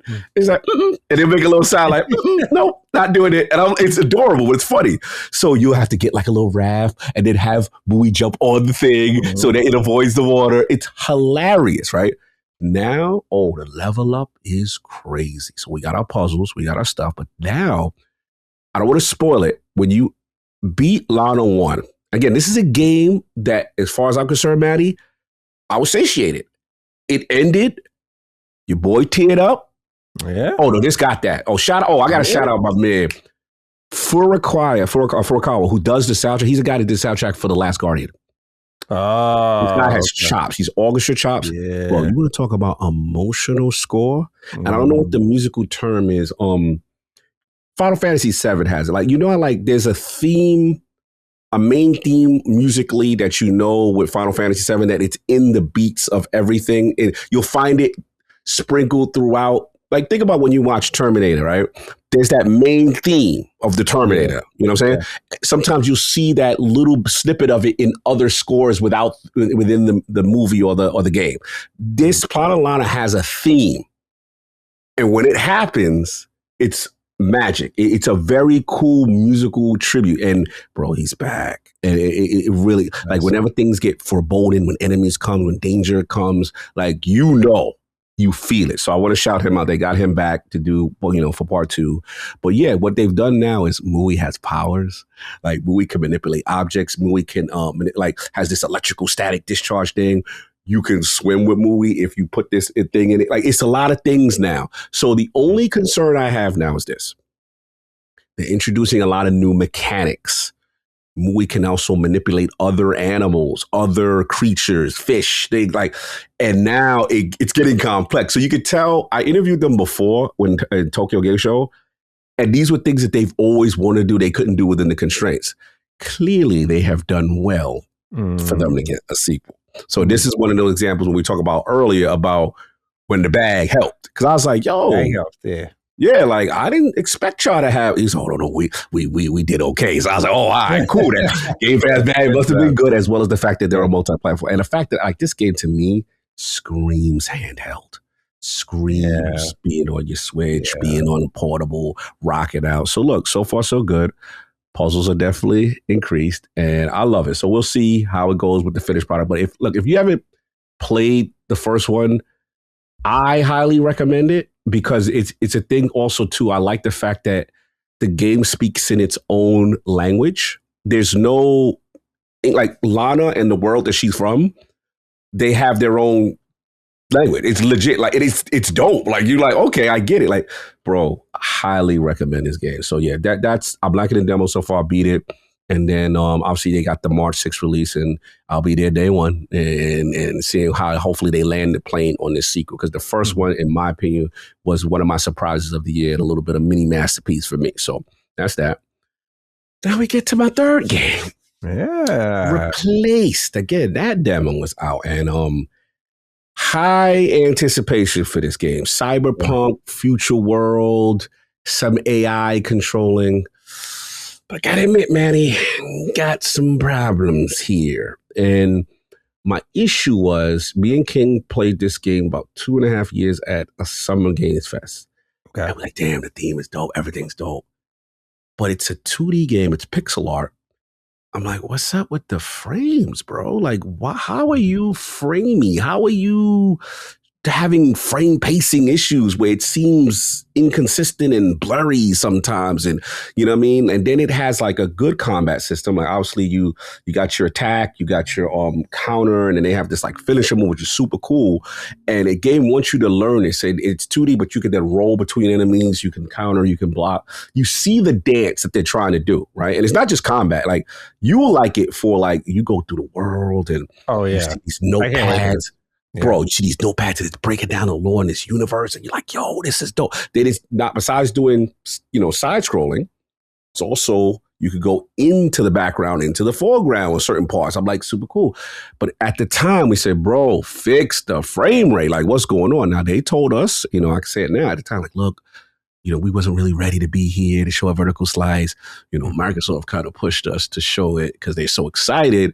And we taking the feedback. We hear you, because we like, bro, fix this. Like King was straight up disrespect. Like, bro, this is not it. If you don't fix, King was wild disrespect. I was like, King, damn, you gotta say it to his face like that. Get to the back. He's like, no. Devs need that though. They appreciate that. It's not easy to hear, but like the dev literally said what you say. He said, no, thank you for telling us that we're on it. So now the demo comes out. So my frustration is that it's better frame rate issue than it was 2 years, but like, what's up? That's my thing. So I'm like, man, so I thought, you know what? Because I'm playing this on the plane, I'm playing this on my Ally. This is an Ally issue. It's not optimized for my Ally. Okay. So I'm going to give them grace. So I say, all right, let me get home, play it on Steam. Now it is better on my PC rig that I'm doing here. Okay, all right. But I'm like, it's still something. that I can't put my finger on, that it just doesn't feel like a smooth in motion game when everything else about the game is amazing. Now, it's funny I said all this because as soon as before we did the show today, I saw an announcement. So let's talk about it. I would just lead right into it. Yeah, they posted a letter on their Twitter. Sad Cat Studios wrote, "We have an important update to share regarding the launch of Replaced." And just as my own addition, stop me if you've heard this one before. After a lot of back and forth, we decided to shift our release date to April 14th, 2026. I'll read their reasoning because I think they're pretty transparent about it. Say, as a small team working on our very first title, we've poured everything we have into this project while the game is technically finished. Reaching this final stretch has shown us that we still need a few more weeks to ensure the experience is exactly what you deserve. We want the version of Replaced you play on day one to be polished, stable, and true to the vision we share with you. The response to our Steam demo has been the ultimate fuel for us, to be honest. Putting it out there was nerve-wracking, but seeing your gameplay, reading your reviews, and hearing your excitement has been overwhelming in the best possible way. We are constantly reading your comments, and that feedback is helping us make the final tweaks that will make the game shine. Your patience and support over the years has meant the world to us. Many of us have followed us on this journey every step of the way, and seeing your passion is what makes these final days and nights of development worth it. We are super close to the finish line, and we can't wait for you to experience the final results of years of hard work. If you'd like a first glimpse of Replaced before the big day, the demo is still live on Steam. Which I really respect that. Like, they're just saying like, hey, the community feedback said that. And I think I'm surprised they say after back and forth. I'm like, dude, you get out of the busiest month of the year and you get put in April where jack shit's going on right now. Like, you got Pragmata. That's all I got in my brain. Like that and Invincible Versus. And they're both at the end of the month. So I think this is a win for the game. I think it gets a little more oxygen because of it. So I personally feel like this should be an easy call, but it's interesting you're talking about like frame pacing issues and whatnot for, a pixel art game, but you can really wager any guesses to that. It could be a programmatic thing, just too much going on there that results in delayed input. Lighting, there's poorly optimized. Speaking of which, the guy just said that. The lighting and the background stuff going on in this game is fantastic. It is breathtakingly. Yeah, I'm sure it's pushing more than I have to play it, but I'm sure it's pushing like way more than just 2D. Like, I'm sure the character is 2D and everything is 3D, and that's where you don't see it because the art direction is so incredible, but it's probably where the engine's feeling it. I don't know. You never really know. Good call out. And there are sequences in the game where there are chase sequences of background things that going on, and you're like, okay, you know what I'm saying? So yeah, to your point, it's probably from a technical standpoint, I'm probably ignorant to the other things that it's really doing because it does look nice, but I think you nailed it. This is a win-win. You get out of March. That's number one. All right. Yeah. 2, you give this game the attention it deserves, a little bit more time and a little bit more polish. And that's all I want, because this game has the potential to be spectacular. I love the atmosphere. I love what's going on. And I can't wait, because basically it's like some AI controlling a human body, some consciousness. Like, bro, it is some deep cyberpunk stuff. There's some platforming. There's some combat. It seems like there's a deep lore. And it has a grit to it. Yeah. Like, I'm looking now. They also have reflections. That could be why. Yes. Yeah. It looks like it's ray tracing something. It do look like it's doing stuff. You're right. I got it. I guess for me, I'm just so mentally programmed that 2D pixel art is supposed to be easy and performance is supposed to be amazing. So when I saw, I was just like, yo, what's going on? Y'all had 2 years. What's up? So I was I'm hard on it. I love this. I love what they try to do. Performing, but I guess like I'm looking at it, I think the camera kind of deceives us all. Like, because the camera probably does the camera rotate at all when they're like when you're running around, or is it always kind of like on that 2D plane? Like, it's on that 2D plane, right? But you'll get some scaling in and out here and there, and then you'll get some foreground to background stuff, which is kind of interesting too. So yeah, it's probably way more three-dimensional. Yeah, than I'm thinking. It's probably more so. Yeah. But that's pretty much been the joint that I've been rocking. You know what I'm saying? Those 3 right now. Nice. Yeah, I want to check out that demo, because that game I'm very excited for, and it's one of those where I'm like, yeah, I'm happy to wait, especially when they're dropping in that time frame. Perfect window for me. Exactly. One less March game. Sounds good. For me, Resident Evil journey continues on. I realized after I finished a couple of Resident Evil games that I'll talk about in a sec here, I went to update my chart as I do, and I'm approaching 10 games finished this year, but none of them came out this year. Backlog joils. I didn't really process it. I was like, wow, nothing I have played has come out this year. So now, like, okay, you know, Requiem's going to really be the first like 2026 game I play, but now I'm like, okay, I need to start like settling into, you know, because I got to make a game of the year list at some point, right? So I realized that, but this has been a great journey. And so this week I finished Resident Evil 6 and 7. Resident Evil 6, what a journey, man. Just this is going to be a fun one to think back on after Resident Evil 9's done, because a lot of us thought this was the last time we were going to see Leon, man. Like, this is Capcom was not in a great spot. Here comes co-op action hero Leon, and just the series lost its identity completely. Characters are very yappy.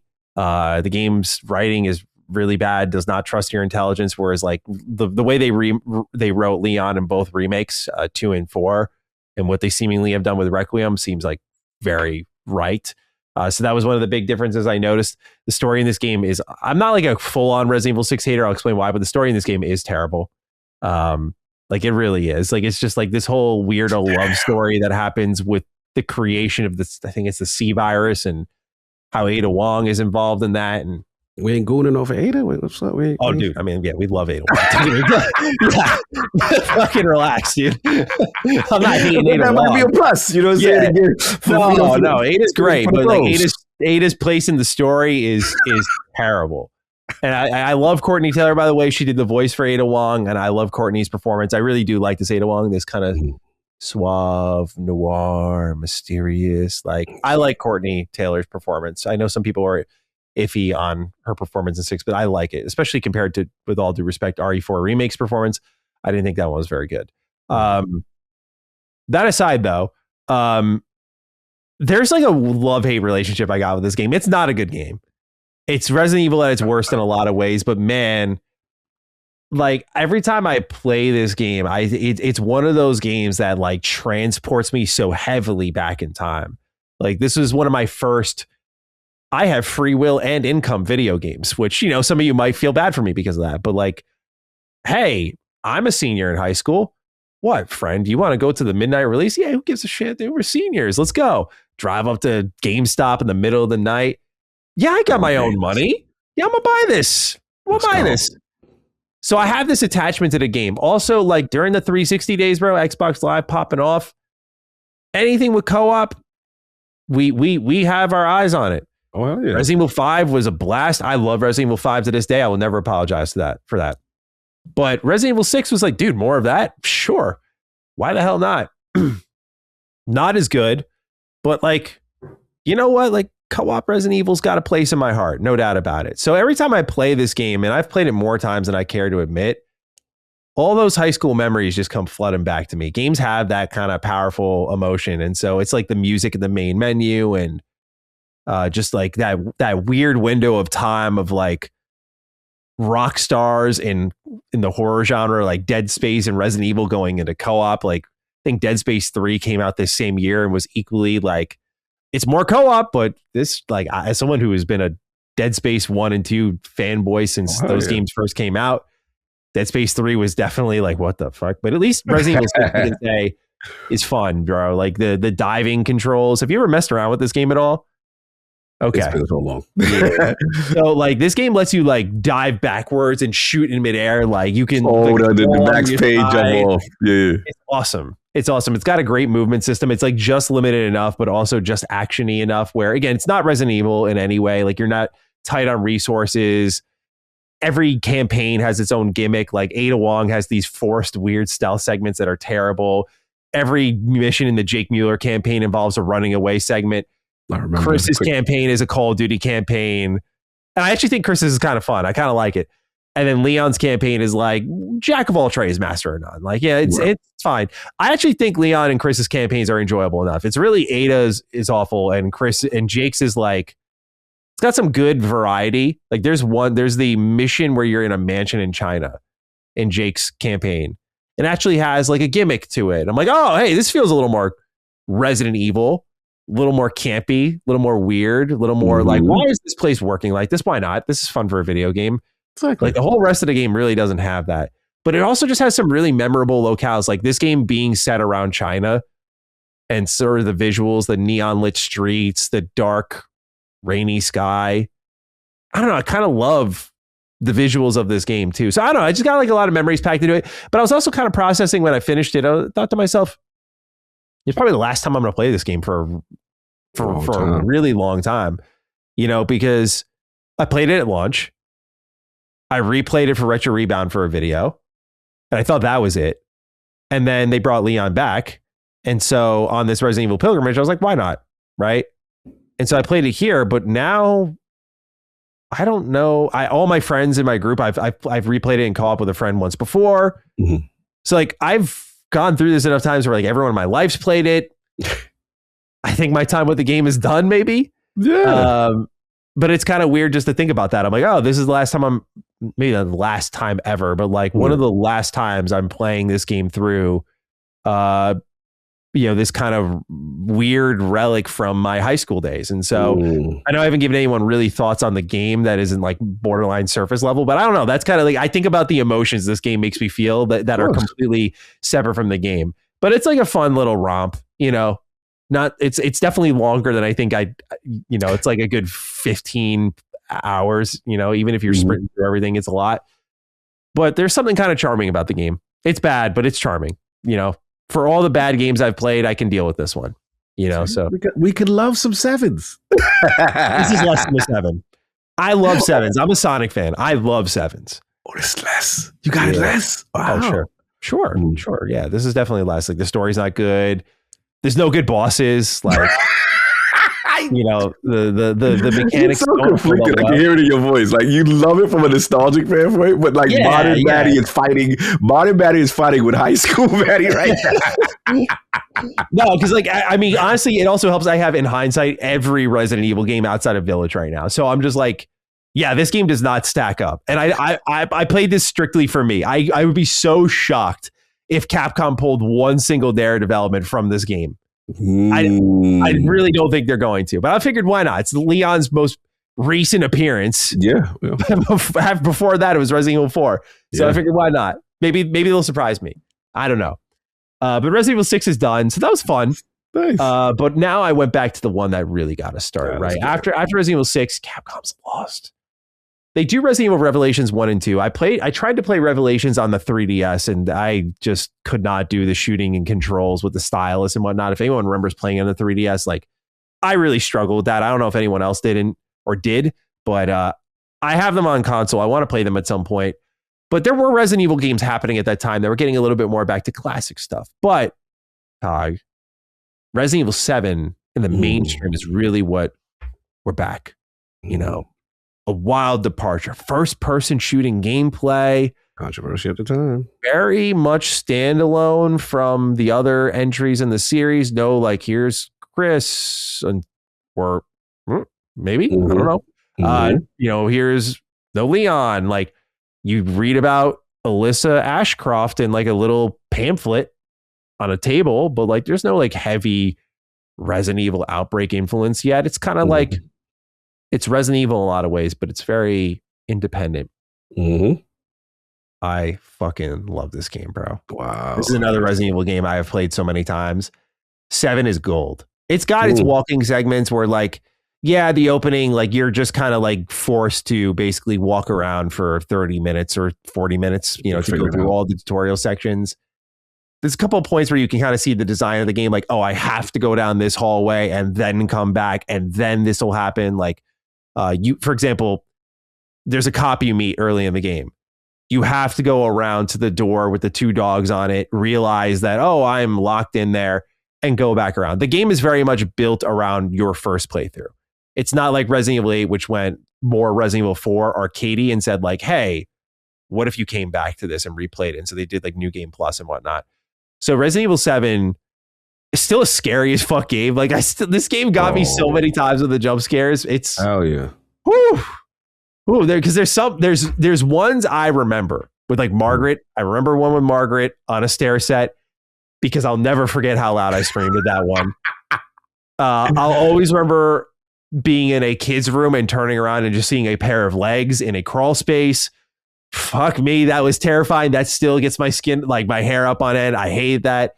There's so many good scares in this game though, but this game sincerely, like the mold or the molded, whatever they're called, just, oh God, like it's just it's a scary game. And I love like Jack Baker kind of having this is like the stalker Resident Evil gameplay to the masses, right? Like we know Resident Evil 2 was doing that and 3 was doing that with Nemesis and Mr. X, but like this was like my first experience of like just hearing like thump, thump, thump, thump, and this dude's just walking me down, like very intimidating. I also get a kick out of Ethan Winters, just a straight up tank somehow right out the gate. Like he just gets stabbed by Mia right out the gate. No emotional reaction until she like staples his hand to the wall and he's like, oh, gets his arm cut off, and then he really starts to show some emotion. I just love how this guy is like written like super campy. Yes.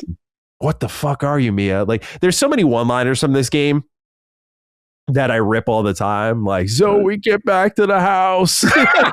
I'll deal with you later. Like I just so good, bro. I love this game. It is so good, baby. Yeah. So Resident Evil 7 was one of the ones I was most looking forward to replaying in this run here. That's now done. Nice. So here we go. We're here, man. It's like Christmas Eve. It's like Christmas Eve. It's Resident Evil 8 time, and then next week as of recording, right? Yeah, next week we'll be in Requiem World, and that'll be very exciting. So yeah, we're timing this out just right. Honestly, perfect. I imagine myself being a little bit more ahead of schedule, but because it's kind of worked out, I'm playing these shorter games because I've been reading so much Witcher that like when I play like 3 hours of Resident Evil at night, I'm like, well, I made good progress, but I'm not trying to rewire my brain that much. I'm not falling down that rabbit hole of like, oh yeah, but do you know how long it would take me to play some of my favorite games if I was like, 3 hours, nice. Like, dude, no, I need my all dayers. Like, yeah, you gotta blaze out sometimes. Yeah. Have an all night enjoy type session someday. 100%. Yeah. But right now I've been in a little groove where I'm like, I'm gonna go a little casual with this. I'm gonna play my Resident Evil games and count my W's where they are. Like, yeah, look at all these games I beat, all these 10-hour games. Why not? Rack them up. Let's go. I'm stats here. But yeah, great games. Great game. Nostalgic game for the other one. But looking forward to Village. Nice, we here. And then we're here. Yeah, we're here. So job is almost done. And I'm looking forward to finishing it with Requiem. I don't feel burnt out, which I was kind of surprised by. I didn't really think about that going in. But then I'm excited. Like now I'm excited to go to like other genres after this, you know? Yeah, because you've been in horror world. Oh, bro, how could you not be? There's so many great horror-like games right now. I could keep living in this space. It's so funny. I have like added 4 different games to my Steam wish list that I've looked at and gone like, I kind of want to play that next. But I'm like, it's more like first-person shooting horror. Like, oh, you and Jimmy about to start the channel. Dude, there's horror channel covered. Have you heard of this game here? I'll link it. I was talking about it with Brad. It's called Crisol Theater of Idols. I will link this in our little chat here. Put me on. There you go. Put it in the chat here. I'm curious if you saw this at all. Looking at it right now. I think this game looks awesome. Looks sick. Like Baroque style. I think I have seen this. Yes. Where did I see it? I did see it. I actually intimately think I actually played it, or it was at a showcase. This looks eerily familiar because I remember the gun style, like the design. Yeah, we definitely covered this at lawsgaming.net. There's no doubt. I remember this game. It looks cool. Really cool. It's giving me like Resident Evil mixed with like Clockwork Revolution kind of vibe. Because it almost feels steampunkish, right? A little bit, a little. Yeah. No, this looks cool. Yeah, I've got that on my list, and then Reanimal. Oh, of course, you got to do Reanimal. I'm going to get on that late. They covered it right now for long. I want to get on it, but it's a $40 game. And both my friend and I love achievements and trophies, so we're not doing the friend pass gimmick that they have because it's like, we don't want to miss out. Don't get to eat. We both got to spend $40. So we're like, all right, like, because I don't mind spending $40 on it, but it's like a 4-hour game is from what we've seen on like Steam reviews and stuff. So we're waiting for a little bit THQ. We're waiting on a little price drop. I'm sure you're worth it. Waiting for a little drop. I don't pay $10 an hour here, so that's not how I work in the world of video games. So I need a little more efficiency. All right, fair enough.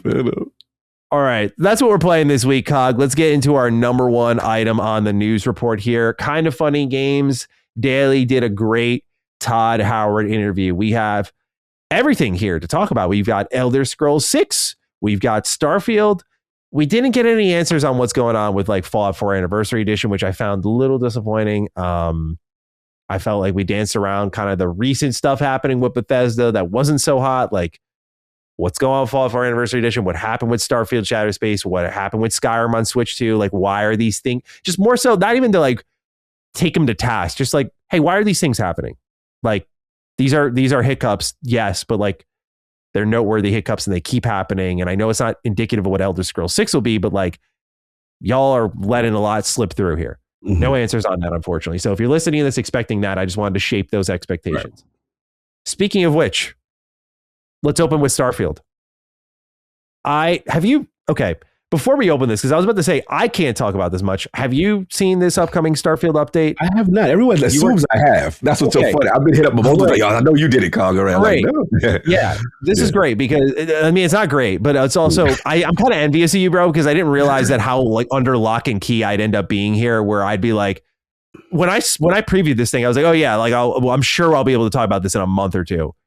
Bro, I'm like on lockdown. I can't talk about anything because I'm just like, yeah. They're like, you can tell them you've seen it. I'm like, that's it. Like, I can just, you've seen it. You can say you've seen it. I'm like, okay. And so like, here comes, we're in a few months into 2026. I'm like, oh, look, Starfield leaks. Oh, Starfield rumors. Man, I'd love to talk about that. Nope, can't. Like, just, they got your boy locked in tight. So I'm itching to talk about Starfield, man. I'll tell you what, but Cog, what we learned here were some shaped expectations for Starfield, what they were calling 2.0 online here. And Todd said, quote, it is not Starfield 2.0, end quote. He said, if you love Starfield, you're going to love this. He said it changes the game on some meta levels, but if Starfield didn't connect, then this isn't going to change that fundamentally. They're talking about what's coming to Starfield soonish was the word. And basically when it comes to the future of Starfield, this big update is not putting a bow on Starfield. There is more Starfield coming down the pipe. I don't know how much that is, but Todd said it's something he sees them continuing for a while. He did mention creations on top of that, so it was kind of like in addition to. But what you have here in a nutshell is shaped expectations for Starfield's update. That more updates are coming after this, and that there's about 500 plus people at Bethesda now. I also wanted to throw that in there. But that you can hear about all of this soonish. So Cog, I'm not trying to step on toes or anything. I know this is frustrating for our audience to listen to. You know me, I want to keep my trap shut on this. Of course. So I want to leave it to you. I can't react or anything, unfortunately. Just only deliver news. But Cog, I want to just hear from you. How do you feel about what you hear Todd saying for Starfield 2.0 or whatever this update is? Was clear to me he set expectation because I came in, to be honest, thinking it was going to be Starfield 2.0, thinking it was going to be this grandiose, cyberpunk level Phantom Liberty. Oh my God, we're redesigning everything. Every fault you had, we thought about and we fixed it. It's like, no, if you love Starfield, you'll love this. But if you think it's going to be that fundamentally changing, it's not. And I'm like, okay, yes, there's a slight disappointment because I want this game to connect with people who it didn't connect with. But at the same time, now I have the expectation. I like the fact that it's soonish, thank God, because again, I just felt it was so weird that so many of you guys got a chance to experience some of it. And it's been so long since anyone's talked about that stuff. So that's the thing. Look, it comes down to this. Base Starfield, I love it, right? Mm-hmm. The issue, like we've all said, came down to Shattered Space and how we felt there was a slight, not even a slight, but a fall from grace from what we are accustomed from them. I can't wait to get back into this world. I've been looking for an excuse to get back into this world. The key is going to be, for me, the narrative hook, what the rumors that Terran, whatever the thing is, that's been some of the rumors floating around. No, you be quiet. Right? You say, but from what I've seen on rumor mills and stuff like that, that I would like there to be some form of, the keyword, the star / such and such, that when you beat the game, for those who have not beaten Starfield, there is a kind of meta end game thing that is kind of cool, right? Will there be touches on that kind of thing? And then ultimately, I think traversal and how that's handled. And the rumors seem to, that there will be some adjustments with that. So look, I'm pulling for them. I want to get back in this world.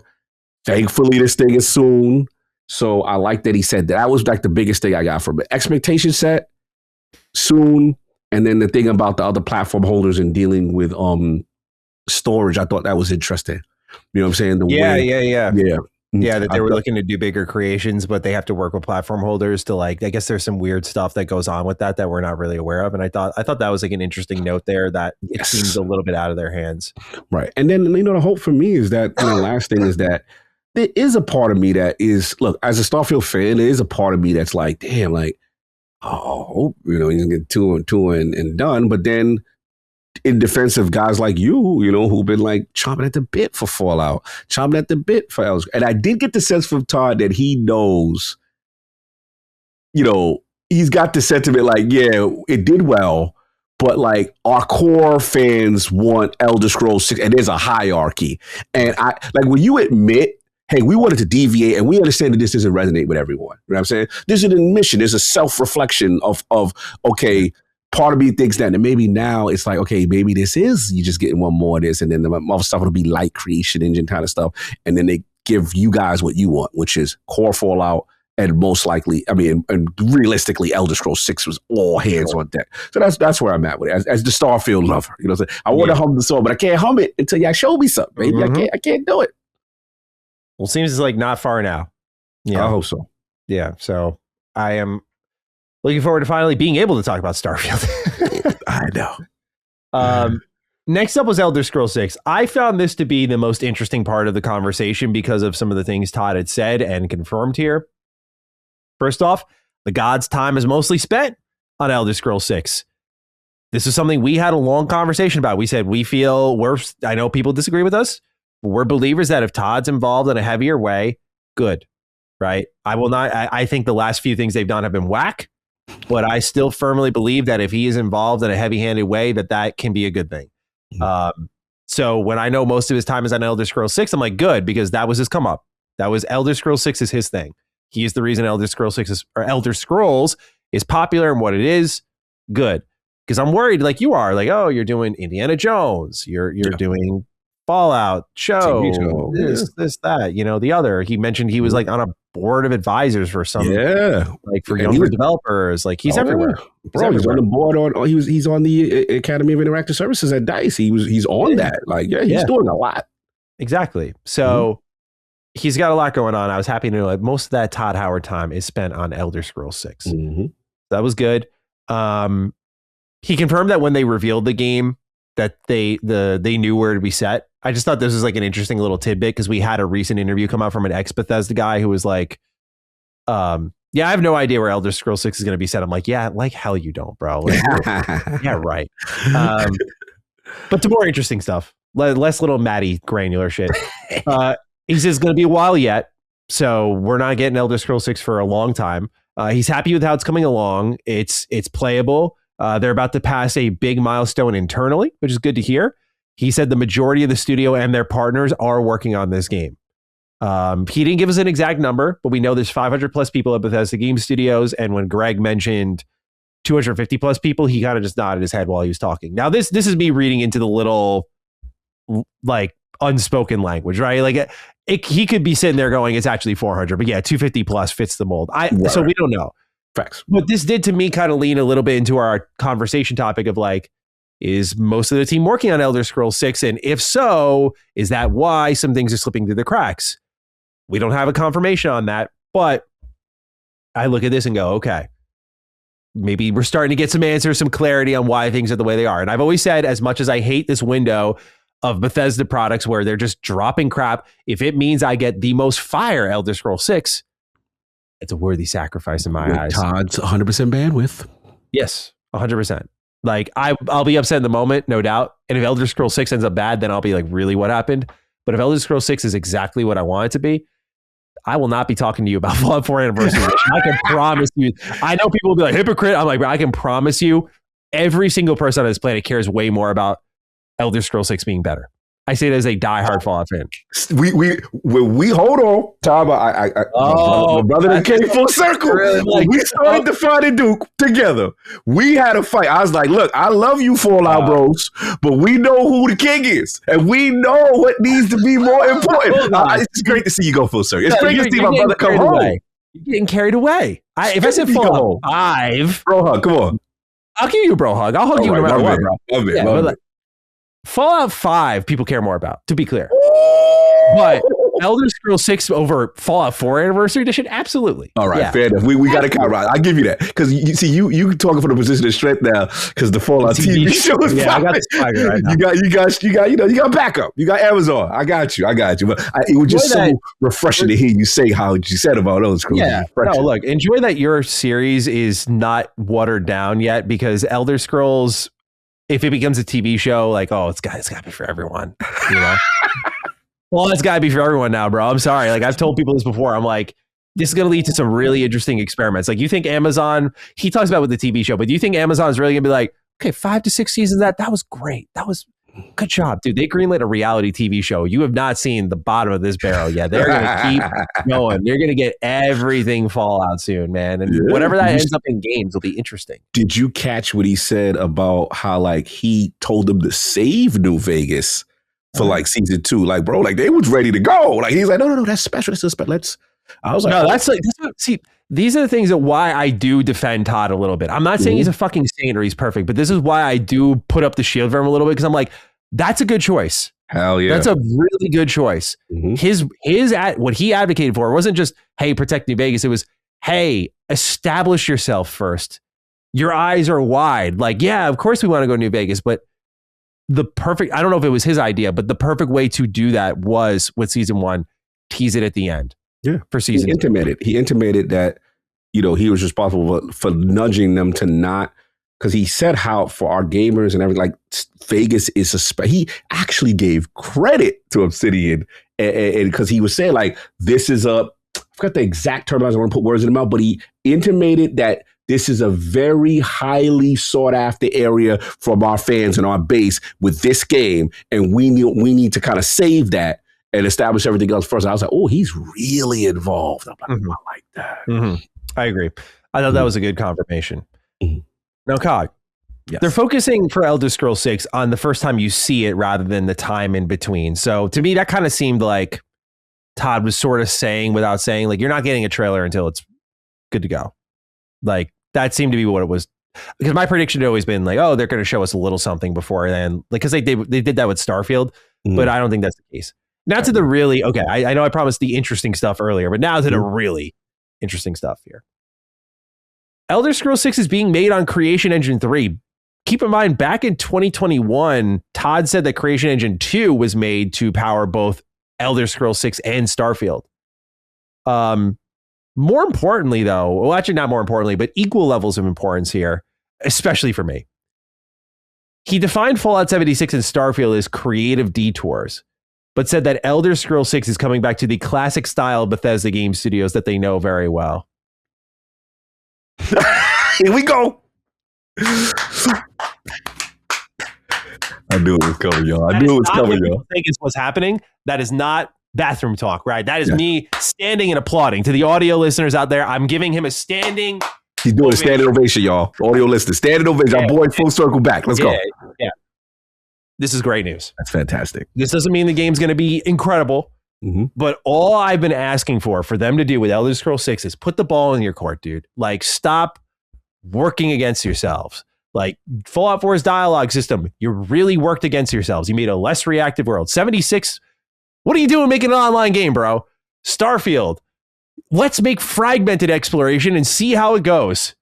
Stop it. That's all I'm asking you to do. Stop it. Please work to your strengths with the tech that you have now, and let's see what you can do. And boy, oh boy, when I saw this, I mean, yeah, it's one baby step, if you will, but like I saw this and went, great. This is fucking great news, dude. Classic Bethesda. That's all people want. If Oblivion Remaster was anything to go by, that's all people want. You've now, in my eyes, creative detoured 4 times, not the 2 times or 3 times. Sorry, not the 2 times. For me, the Fallout 4. I'm throwing Fallout 4 in there, bro. Oh, because the voice protagonist. Like, so many ways. Like, let's try a voice protagonist. Let's see what happens there. Let's try this like contextual dialogue system. Man, let's try settlement mode. Enough. You guys have fucked around for a decade now. You messed around. You guys made Skyrim and said, let's see what happens. Like, now you found out. right? Okay, I see what you're doing. So I saw this news and I had the Vince Carter, like, come on, tears in my eyes. Like, come on, man, let's go. So I was very pleased to see this. It doesn't guarantee a good game, but it is a start of like, okay, I know Elder Scrolls 6 should be in some way back to basics. That should be my expectation here. There was a level of expectation shaping here, including what Cog mentioned earlier. There was a hierarchy made. Starfield sounds very much low on the hierarchy, right? When Todd and I spoke, remember, he was like, yeah, we're going to do annual Starfield shit. Out the window now. Yeah, that seems to have changed. That seems to have out changed. the window now. I think it's like you get it when you get it, because not as many people are playing it as Elder Scrolls or Fallout. And I think they're reacting to that, which is, with all due respect to Starfield fans, I say there's one myself. I think ultimately it's a good choice. I think it's a good choice to devote those resources to Elder Scrolls and especially Fallout. I agree. You continue. I'll let you continue cooking. I was going to say, I just want to know your thoughts on Creation Engine 3, creative detours, classic style Bethesda. How are we feeling? It's admission. I think that's growth, right? At the end of the day, even though I am a Starfield fan, I am the first to admit, that the rest of the hardcore Bethesda fans like yourself, just they don't connect to it the way. That's just an admission. It's not that the game is bad. It's not that the game didn't sell well. It did sell well, and it did have engagement like a live service game, which is what their titles do. But they are creative detours, and to see that admission, and that, to me, I'm always about. That's why I love Obsidian. Development, self-awareness, understanding who you are, what got you to where you are, and say, you know what? Even though, as a fan of developers doing what they want to do, I love that they try 76 in Starfield. I do love that. But now that you've got the feedback, let's get back to the essence of what you do. And what I really like, to me, the bigger news, even though this is big news that they consider it a creative detour, the bigger news is, we Creative Engine 3. Because the talk on the streets was like, bro, come on, the same old animations, the same old, again, I'm not saying that this is going to absolve all of that, but I like the idea that we have newer tech, newer information to push forward Elder Scrolls. Like, Elder Scrolls needs to be the standard, right? I need to see a new level. That's all me personally. All I want is, when I look at Larry and I look at these guys, I'm like, man, I want you guys there. Right? I understand your engine is unique. It allows you to have the placement and remembrance of things in the spot, and you can mess with every bookshelf. And I get it, right? We just want to see that graphical glow up and that push up. And that's what I'm hoping. So when I see that, I'm like, oh, that's a contradiction. You were saying you was going to do Creative Engine 2 back when we last talked to you. So that shows there's hope for transparency and awareness of what they need to do. So that's what I'm pulling for. Yeah, I mean, I think there was also from Xbox too, where there was that rumor that Bethesda was looking to Unreal Engineify Creation Engine. And my conspiracy theory brain immediately went to like, okay, so they just did a remaster with Unreal Engine 5. Nice little study project. We've seen all these companies do this before. The little like Halo campaign evolved is no doubt like a little research project turned into a remake. Absolutely. That they can sell to you. Like, these things do exist for both purposes. So I'm wondering if Bethesda is like, oh, I like that, Unreal does this. Can we bring that into our own engine? Like that feature set exploration, but also I think it might indicate what they will push for visuals and animation. Given it's Bethesda Game Studios, I don't have high hopes. True. We gotta be realistic. Starfield, it's weird. Starfield aged so quickly, but it looked good when we first saw it. Like, when I first saw it, I always remember our reaction was like, whoa, this looks way better than we expect from Bethesda games. And then within that same year, we got it. Like, quickly, when I go back to it, I thought to myself, this does look and feel already a little old, which is why when I see Creation Engine 3, I'm like, all right, that might indicate to me that they felt the same. Like, yeah, this already feels, or looks, I should say, because the gameplay feels fine, but looks a little dated, and it shouldn't be that quickly, like there's a little charm to those older Bethesda games, but this doesn't have it because it's so current. So I look at how like Oblivion Remastered is some of the best animations and visuals. It is the best animations and visuals we have seen from a Bethesda Game Studios game. Again, nothing that's like, whoa, but it looks good. Looks good. And I think if that is the floor, Elder Scrolls 6 should look better, no doubt. But like, I think it is an idea of like where they're headed. I agree. Creation Engine 2 added better visuals and character animations. They upgraded their Radiant AI. Obviously, with Starfield, they pushed a ton of procedural tech. Mm-hmm. So no doubt Creation Engine 3 is built with Elder Scrolls 6 in mind and what it needs. But I think top of that list is definitely like fidelity. I think lighting. I think like, because they've talked upgraded engines before, but this is like a new version. Yeah. So when they're pushing like Creation Engine 3 and what that could be, like I my brain does wander a little bit with some good ideas of like simple things that could make Bethesda get to the standard they need to get to.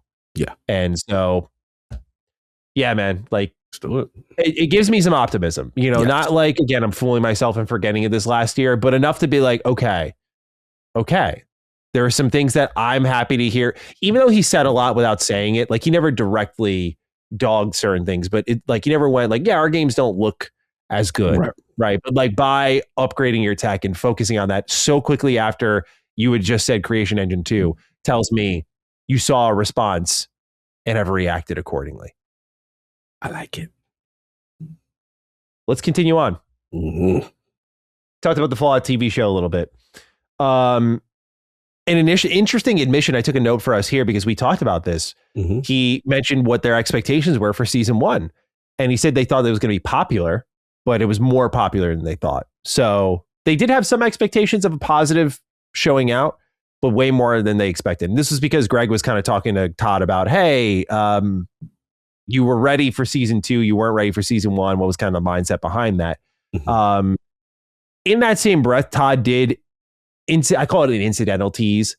Like they were talking about Burning Springs and having that content ready to kind of synchronize with season 2. And he, at the same time, kind of said, we can do that more in the future. Like he kind of indicated like season 3, season 4, however many seasons we get for Fallout, the TV show. It seems like 76, you can expect some kind of synchronization.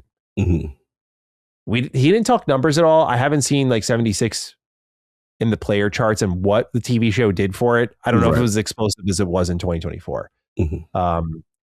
But he talked a little bit about the reaction to season 2. Oh, by the way, I forgot to mention this. He confirmed that season 3 is planned to start this summer. It's being written right now. Nice. Then he talked a little bit about season 2.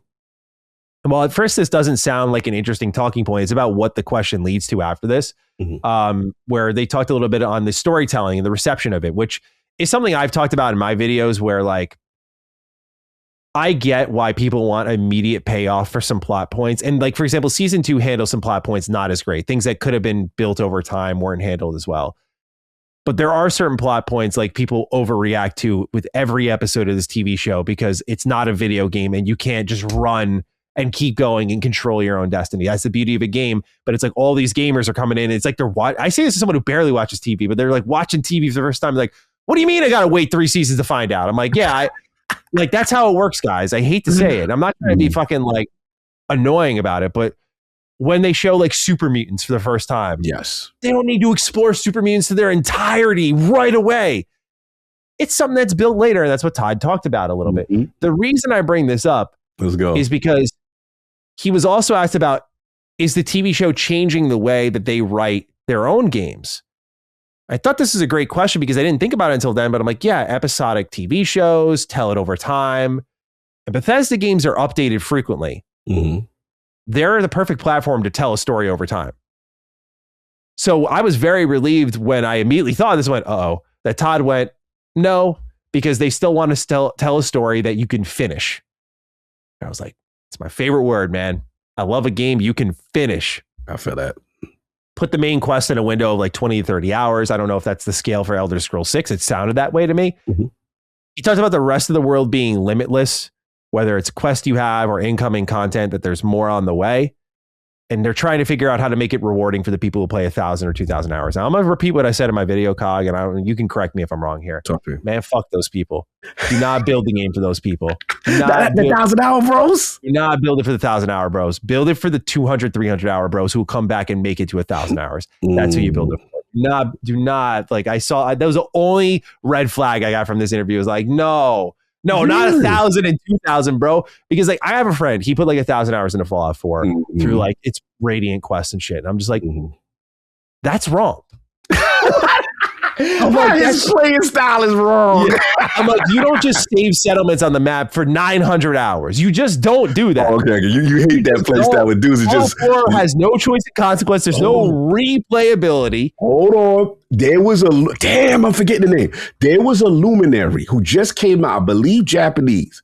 It was like Fallout 4 is his favorite video game. And he says he doesn't even do the main story, Matty. He said all he does is go across the map and random raiders, and he loved that. There are these guys that exist, man. You have to cater to these bros. I'm not going to disrespect the GOAT like that. He can play how he wants to play.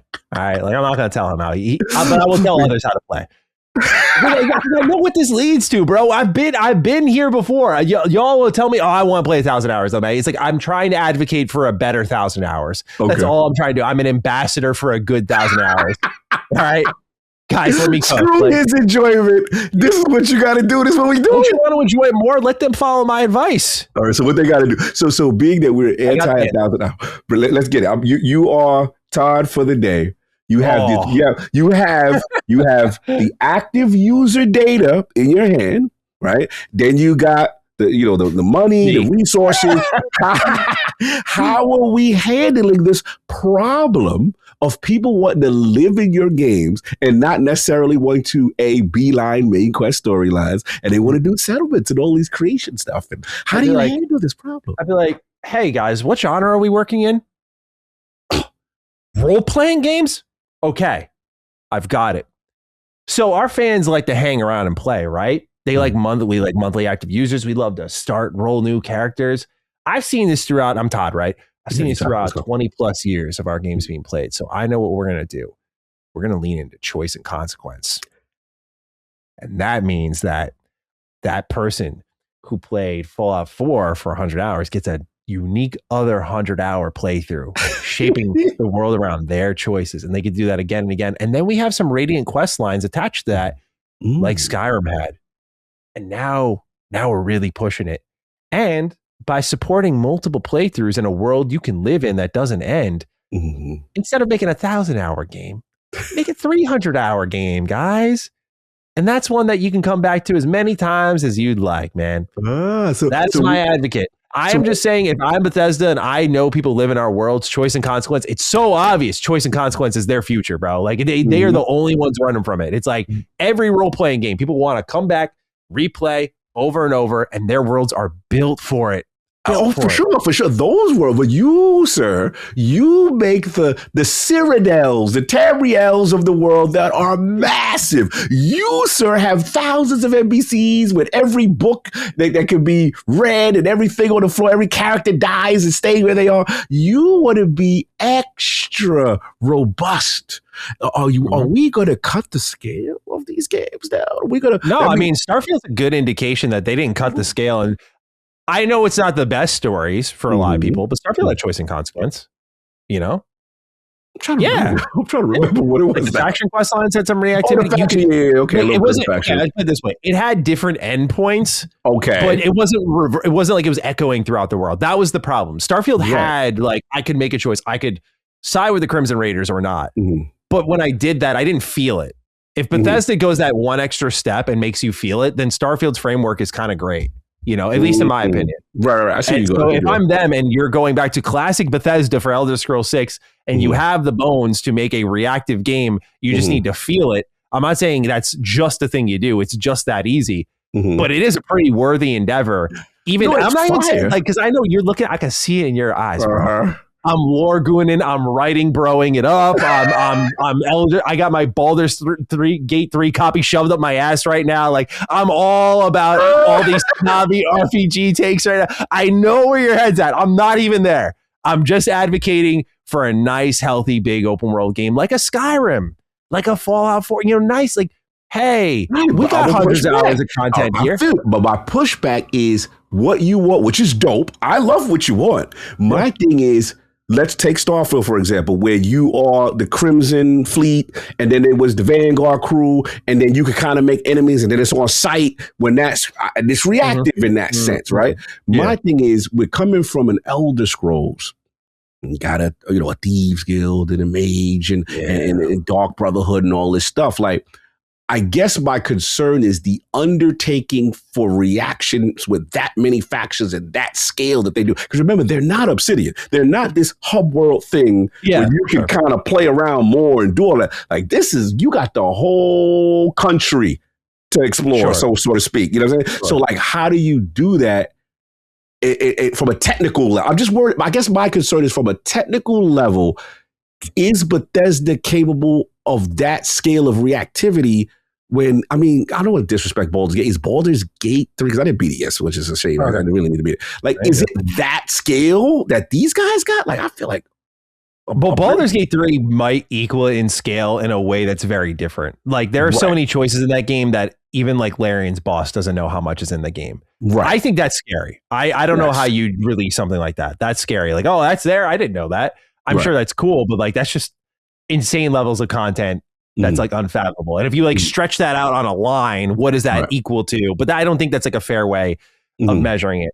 I think that's where good design comes into play. And I think Bethesda are good designers. I think if you find logical funnel points where like, let's do the Thieves Guild, right? Because that's my favorite example of like a great Radiant quest in Bethesda Game Studios history. Like you do the Thieves Guild quest line and you finish it, and then you have to restore their honor. And so they want you to just keep stealing and stealing and stealing from different houses, rewriting ledgers, that sort of stuff.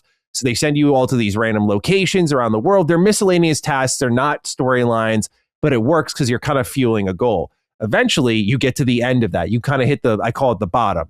You restore the honor. And then from there, after the honor is restored, you can keep doing these things. But like, there is a closing off point. Yes. But to me, it's like, okay, let's add a choice in that. Right. There's a choice in the Thieves Guild quest line. Who's the new leader? Right. I remember. Yep. I remember. Yeah. But even if you pick A or B, maybe their reaction and their conversation is different. Maybe it defines a little bit of that space in the world, not the whole world state, but it does funnel down to you're still going to get that kind of restore the honor. Right. And maybe there's a different endpoint that involves that character restoring the honor versus another character. It's still work and a lot of it, but it's a little bit more manageable without it being sprawling and endless and bottomless. You know, there's a way to, again, I don't know their tool set. I don't know how they achieve it, but I think there's a way to accomplish it. It could also be in just simple world decorations. Again, not fully simple, but I think what Fable's doing, where you lay that giant across that area, right? Right. I got you saying. That has seemingly more gameplay ramifications, but on like a simple level, like you're spawning an object in the environment based on a choice you made in a quest. Like you have to do programmatic work for that, but like that's still a thing that you can do that Bethesda could do right now and make it feel like I've shaped this world a little bit. Like that's there because I did this. Because of the choice that you said. No, and I get it. I love that. It could be on different levels is what I'm just arguing. I'm more so trying to clarify is like, I'm not if Bethesda, I would never, ever expect Bethesda to do Baldur's Gate 3 or anything close to that. In fact, I would even say to the length of like KCD 2. I wouldn't even put them there. KCD 2 is like a whole other sandbox. But do I think that they could kind of do A or B for a lot of pockets in their game? 1,000%. Okay. And I think if you have that in enough places, I'm not just talking like A or B as in light side, dark side, but I think they could A, B a lot of things because they did it in Starfield. You just had to feel it a lot more. And so I think they could do A, B, C. Okay, you know? I get what you're going. Now I think that gave me clarity in what you're talking about. I was just I got initially confused with what you said because like I agree with you. I think that is exciting. You know, that makes the world dope. And I think for me, I look at them as they are the company that says, "Hey, we place you in our world. You do what you want to do, how you want to do it, and just rock out in the order. And there is no, you have to do it this way kind of thing." So no, I get what you're saying. Listen. To me, the flirt was Starfield because, again, I remember the Crimson Fleet and I remember, what's the name of it? The UC Vanguard, whatever they was called. You know what I'm saying? And I remember based on that, the hostility based on other quests and stuff like that. So it's a flirt with reactivity, you know what I'm saying, kind of thing. And I'm like, okay, world reactivity, world event, that kind of thing. So, yeah, we'll see. And for those who did that final, you did the Crimson Fleet quest, that one of the dopest things was that world scale war going on. Remember that space war that was going on? I was fighting. I'm like, okay, if we get some more of that on Elder Scrolls level, I would love to see that kind of reactivity. But yeah, I get it now. I completely understand. Like, again, Baldur's Gate 3 is not the objective. It should never be their objective. They make a good like I say as a huge fan of their games, I love hardcore RPGs. They make the perfect casual RPG. They really do. Like Skyrim is the perfect casual RPG. It's hardcore enough for me to get really intricate with my build and reach that god mode level and be able to steamroll things. And I love that their games let me do that. I don't need them to give me like really getting into the minutia of build crafting.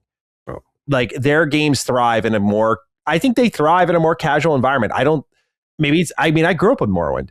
But I love where they took things with Oblivion and Skyrim. I wrestle a little bit more with how they've streamlined Fallout because I think they've removed a lot of its identity with it. Mm-hmm. Whereas Elder Scrolls, its identity has always been a big open adventure. Yeah. And so I would just love to shape that adventure a little bit more, especially when all of their competitors are doing the same thing. I feel to leave that behind would be a mistake. I think that is the expectation because right now, I think a lot of people in the hardcore space, it's only sold 5 million copies, but I say only, it's a lot, but like compared to a BGS game, not as much. But they're like a lot of people look at their kind of follow up right now as Warhorse. Like Warhorse is that Warhorse. They make a perfect Bethesda Game Studios open world game that shows that you can have the hardcore choice and consequence, reactivity, skill checking, freedom of gameplay. That Kingdom Come Deliverance 2 lives right in my head. Just amazing video game. Bro. Shout out to them. They just did the Game Pass bag and they got KCD1 remastered. Shout out to them. They're killing it right now. Do you see that Witcher 3 is in Game Pass now? Bro, I wonder why. I want to get caught up. Funny timing. 3 months to go, maybe? I don't know. Possibly. Okay, that was from our conversation on Limitless. That's where we were, right? Yes. We still got more. Yes. Todd talked about Fallout video games. He immediately, when Greg asked, like, what Fallout games are you doing? He's like, here's the 76 update. And I'm like, I like that Greg was on his ass a little bit. Like, with all due respect, bro, no one cares. Not like I should say this. For all due respect, the people who are listening right now do not care. And he did mention, like, these are things we're doing. I think Todd is the first time I think I've seen Todd like a little agitated. Like he was defensive because people don't count it. And he's like, we are doing these things. They do count whether you like them or not. And I'm like, you're so reflective. Isn't there a message in that somewhere of like, if people aren't counting them this consistently, like it does well, it's successful. I'm not saying shut it down, but like, doesn't that say something? And I think it has clearly because of what he confirms after. They're working on some brand new experiences. A lot of irons in the fire was a quote. Working on stuff for Fallout was another quote. He did not give a number, but multiple is the amount of Fallout projects we know about. No doubt one of them is the Fallout 3 remaster, which makes me wonder what is the other one. Is it a New Vegas 2? Is it New Vegas Remake? I found this interesting because I'm jumping a little bit ahead in our notes here, Cog. But in the final questions Todd was getting, Greg was asking him about his like retirement and whatnot and like what was energizing him. It was Todd's wording, and I think it was a very rare, minuscule slip. But he said, we were brainstorming about a new game we're doing. And I walked away energized. And I'm like, okay, so he's very open that Elder Scrolls 6 is it. Fallout 3 Remastered. So what are you what new game are you doing? I'm like, Fallout something? You know, like, I don't know. I don't know if it's internally or not, but I heard that and realized, okay, well, we know one of the leaked Fallout projects. We've heard murmurs of a New Vegas remaster. Like, we know there's a lot on the way. It's going to be an onslaught at some point, but it sounds like there is something non-remaster related that is on the way. And he basically confirmed as much that it's on the way because he said that we think about other remasters after Oblivion remaster. So, gee, I wonder. However, he clarified his stance a little bit on remasters because for those who have known Bethesda for a while, historically anti-remaster. They've kind of adopted the very common quote of, why not just make another game? You know? But they make such great games, like, I want to go back to those. Spruce them up a little bit, would you? So he says that he's softened a little bit on this. And I'm glad he has, because I would like to see what they do with their other games in their library. But I think more relieving is that he is anti-remake. Yes, I saw that. Yeah, he put that out there. I love how some companies are resurrecting their catalog. Bethesda games, for all the credit, the shit they get, I think, outside of Oblivion a little bit, funny enough, I think show their age in a good way. At least for me. I enjoy the jank. I enjoy the rough edges. I love what the experience brings me. So I know I have a minor opinion on that. But I love that he's not like, okay, instead of making a Fallout 5 or Elder Scrolls 6, let's go remake Morrowind and do it the way we always dreamt of. Let's remake Daggerfall the way we always dreamt of. Like, he's more focused on bringing them back as you remember them and maintaining legacy and trying to make them the best versions of that, which I think Oblivion does represent that. It's beautiful, looks really good. It's got some new bells and whistles that smooth out the gameplay in a fun way. Add some voice actors in, like just the right amount changed here, but not too much to disrupt what I remember from that experience. So with this kind of conversation on Oblivion Remaster, being anti-remake, new Fallout projects on the way, any thoughts, Cog? Yeah, he dropped a lot as the cops sabotaged him. Bro, give us a new Fallout game. Yeah, they mad. They arrested him because they didn't like that 76 talk. Nor did they like the what he said. Fallout 76 was his favorite, one most proud of. I know that's not like true. That. I know that's not true. There's no way this guy is most proud of 76. Like, I love God Howard, but I felt he was defensive. Yeah. And I felt when it came to 76 talk, out of respect for that team, because I know he loves that team. And shout out to the team. They're doing a good job. They're resurrecting the game. We get it. You know what I'm saying? And I think Greg asked him a very good question, which was kind of like, do they have a chip on their shoulder because they are not looked at as the mainline Fallout team? And you got to look at, I'm a very good reader of body language and tone and inflection. And to me, the vibe I got from him is he's slightly perturbed when you don't count 76 as something, as a thing. And again, we love when his opening sentence was, I wouldn't say a chip on the shoulder. Yeah. I saw the gloves up. I saw, defense was on. And I get it. Like, bro, they're working hard. And to me, when I hear that statement, that is the one you're proud of, is because you know the hell that game came from and how hard it was to resurrect. But if we're looking objectively from the outside looking in, I don't know if that's the game per se that everyone's most proud of. I can say like that's the story of resilience, of sticking with something, coming from your darkest. Maybe in his heart of hearts he believes that. I look at from if you put all your games next to that, I don't know if that's the one. Okay, but it's neither here nor there. It's just my assessment of his comments. Anyway, back to what he was saying with other stuff. Look, we didn't get the answer we wanted. We want to know if it's, Fallout 5, damn it, what the hell you doing? Okay, you're not ready to talk. I like the fact there's multiple projects. Now, the key to me was the remake stuff. And I liked his transparency there. I love that he said, hey, look, we're kind of anti-remake, but he has softened on certain stuff. He admitted that. And I think to me, Oblivion Remaster is the perfect example of that softening, because we remember when it was announced, hey, they've got these mechanics. Those wasn't in the original game. Yeah. You know what I'm saying? Like old school Todd would not even allow it. It has to be the old experience, how we remember it. So to me, there's an evolution in the thinking. I like this. We have growth. You know what I'm saying? And the UE5 grew up and stuff like that. But yeah, I think we didn't get into other stuff yet, because we didn't go ahead with the shadow drop stuff yet. We didn't get to that, right? But you can dive into it. It's okay. The same. Ultimately, I thought that was a key statement, because he said he really, because basically the comments he made me think about journalists and leak culture, right? And there's one prevailing thought, like, bro, you ruined it for that team, right? They don't get to control the message. And this is a conversation I've even had with good old Tom Henderson and inside the game. I've had this guy like, people have told me like, bro, they don't like you, or because they feel you're taking something from the team and this, that, and the third. And then the thought process like, hey, we've got people in the building that's telling us stuff. You know what I mean? I get that. But the thing here that I like what Todd said is like, did you see that statement? He said, bro, no leak in his opinion, has affected the success of a game. So to me, I was like, wow, for him to say that, he's like, look, do you get annoyed and hot in the moment? Yes. But what I like that he said is that, like, at the end of the day, we're still going to trudge forward and you work around it. But at the same time, like, that not affecting the success. And in some cases, he gave me the impression like it kind of, like, I'm going to say help, but like give attention to it. I think he was saying it without saying it. Yeah. Yeah. It was a very interesting, mature take from someone that I thought would be so anti that, and again, not that he said he loved it, but it was very honest in that respect. And I've never heard a developer say that leaks don't affect the success. And usually it's always the opposite you hear. And for him to say that, I thought that was like a level of flex, a little confidence as far as where they was at. Well, how did you internalize it? I thought that was very interesting.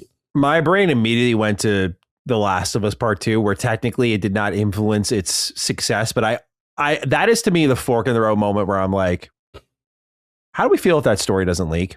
And we don't have like a year to just talk about that and just wonder and decide how we feel, or at least a lot of people felt. Right.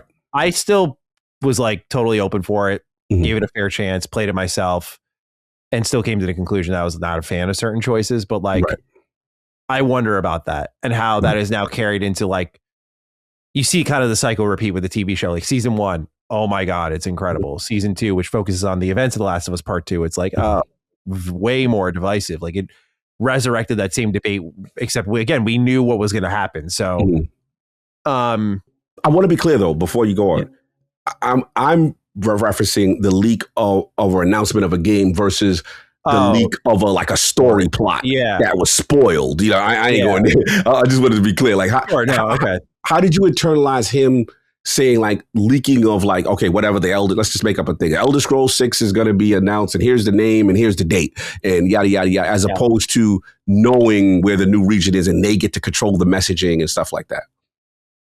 I'm sure. Well, my takeaway is like deep down, he knows this helps. I think for the right games, it helps. Maybe not for marketing. Like it probably makes marketing's job harder because now they have to create new information for you. For sure. Or reiterate stuff you've already heard, and that's less exciting. And their job is obviously to make you feel excited. But I'm sure he has to have known that one of the main reasons Oblivion Remaster was so fucking explosive was like the leaks were picking up more and more. And I've had 2 conspiracy theorist moments in this episode, but I swear I'm not a conspiracy theorist. Talk to me. When the leaked images of Oblivion Remaster dropped, and one of them was the sewer grate. I know it was like the entrance. I forgot about that. Yes, you're right. But it's just like, it's such a nothing image. There were a ton of nothing images, like the floor, a hill. You know, there was no like promotional screenshot. Like these were not used to promote the game. So, and they were on the website of Virtuos, and I'm like, I don't buy this, dude. I don't buy that these just were here and leaked. Like there is still to me a level of like, hey, we know this leaked thanks to the Microsoft FTC documents. How do we play off of that? I think that's what good marketing does. Bethesda was always good at that. And that's why I know Todd's a little full of it here. Because when Rage 2 leaked from Walmart Canada, everyone was like, what is this? Like, I think it would start off as a mysterious Bethesda game and it turned into Rage 2. And Bethesda just played off of it and like announced Rage 2 and they made like a big thing out of it. And it worked really well. It generated a lot of hype, anticipation, excitement, and engagement in the game because people were most interested at that point. That's the marketer's job, in my opinion, is you react to the current events. You don't make a plan and go, that's got to be the plan. I'm sure they know that better than I. But like, that's what they've got to do. So I get it takes the hype out of the room, but like you have to, now it's happened. And Todd did say that he tries not to be draconian with like what's happening with the team. They try to talk very openly, keep the trust open. And I think that's good for their games, by the way. They should keep it that way. But that means it's going to leak. And if you know that's a foregone conclusion, like one day, I'm sure one day we will get a leak. Like here's where it's set for Elder Scrolls 6 and like here's play. I'm sure it's going to happen. Okay, so now how do we show that? How do we make this a big moment? How do we, what do we keep on lockdown? Like you have to react to it. So I get why you'd be pissed, right? Like I would be like, to be clear, I'm extremely protective of our game for leaks across the board. Like I don't tell people what the genre is. I don't tell people what the visual style is. I don't tell people shit because I'd be fucking devastated if someone saw this thing before it was ready. So I understand the feeling. It's maybe a little bit more sympathetic to it, but there is also a reality of like, when it's out there, it's out there. You cannot put it back in the bottle. Go ahead. I thought what was interesting though, did you catch the part where he said, or when we stick with the leaks part, where he was like, we understand that we have all these partners and that the game can go from hand to hand because of how big the studio and stuff like that is and all the people that companies we deal with. But he also went through this thing, if you caught, where it's like, we don't go through these security lockdown measures on this up-to scale with it. And it's almost like a trust in not saying trust in the honor system, but almost like, hey, you know, if we gave it to you, there's a responsibility that comes with it. Again, I'm putting words in wrong. He didn't say this verbatim, but he implied like, we don't have that level of high level security that we go and try to be locking you down just because you're coming in content with stuff that's Elder Scrolls 6. That was the vibe I got. I don't know if you caught that part. Yeah. No, I did. And again, I think that's good for their games. And for sure, I know there's a lot of trust in that building because like I've covered Bethesda shit for a long while. No one's ever of any level in that company come to me and tried to leak something ever. They've never come to me and tried to tease anything. Like for all their critique that they get as a team, like that is a family like studio. Yes. And I think they protect each other. And I think what Todd probably recognizes is given they are so much larger now as a team, the fact that their leaks are very minimal is a good sign. There is a level of protection for what they're working on. And that usually protection stems from people caring. That's why I said, like, for me, again, I'm trying to put myself in his shoes, which he's been there a million times. But if like people saw what we were working on now, like I'd be devastated. So like, I get that. Like, I think that stems from me caring. It's like, I want that moment to be special when people see it, because it's not just, oh, it's Matt's game. Like I care. It's like, it's gotta be more than that. It's gotta be way more than that. So yeah, like I'm glad that they keep the trust open. I think it's a dangerous game to play when Microsoft's involved, because we know how Microsoft little leaky leak. The worst. Dude, we went like 4 weeks in a row with new shit to talk about because of their leaks, right? Podcast be popping though. Yeah, I mean, I'm not complaining, but like, they ain't gonna complain. They got always something to talk about. Yeah, they give us a lot to talk about. I'm not complaining. I'm just saying I'm trying to put myself in Todd's shoes. I would not be too chuffed if I were him. Like, there are certain leaks that you can't avoid, I think, for a company of their size. But like, if you could protect until the very reveal where Fallout 5 is set, that's a huge win. It's huge. You know, like you got to take your wins where you can get them. I think you got to accept that as you bring in more partner studios and you get bigger, like these things are going to slip through. But I think by and large, as someone who's covered Bethesda for a while, they have leaks, but they always start off in a shitty place. It's never like a Schreier bombshell. True. It's always like NeoGAF. It's always Reset Era. And like, oh, what's their history? Oh, it might be something. It's 4chan. It's this shit, bro. I guess. Sonic fans know what I'm talking about. Like our rumors start at the same like basement level. Good. And like that's why I become this fucking like conspiracy board guy, because I have to like grab this and this and this. That's where it comes from. Things, never a direct clean leak. The only time we had a direct clean leak was when those Starfield screenshots leaked. That I don't know how that happened, but they just like all dropped that like in 2020 or 2021. We're like, oh, that's Starfield. Like that's Bethesda's, like you can spell the Bethesda stink on that one. So that's the only time there was like a cut and dry leak where I can like look at that and go, oh, there it is. So yeah, it was a good answer. I liked his kind of comments on that. What I liked a little bit more, Cog. Talk to me. AI. Yes. Let's talk AI. Yeah. He did define this in a good way. It's like the ask me in 6 months kind of question, because it is moving so often.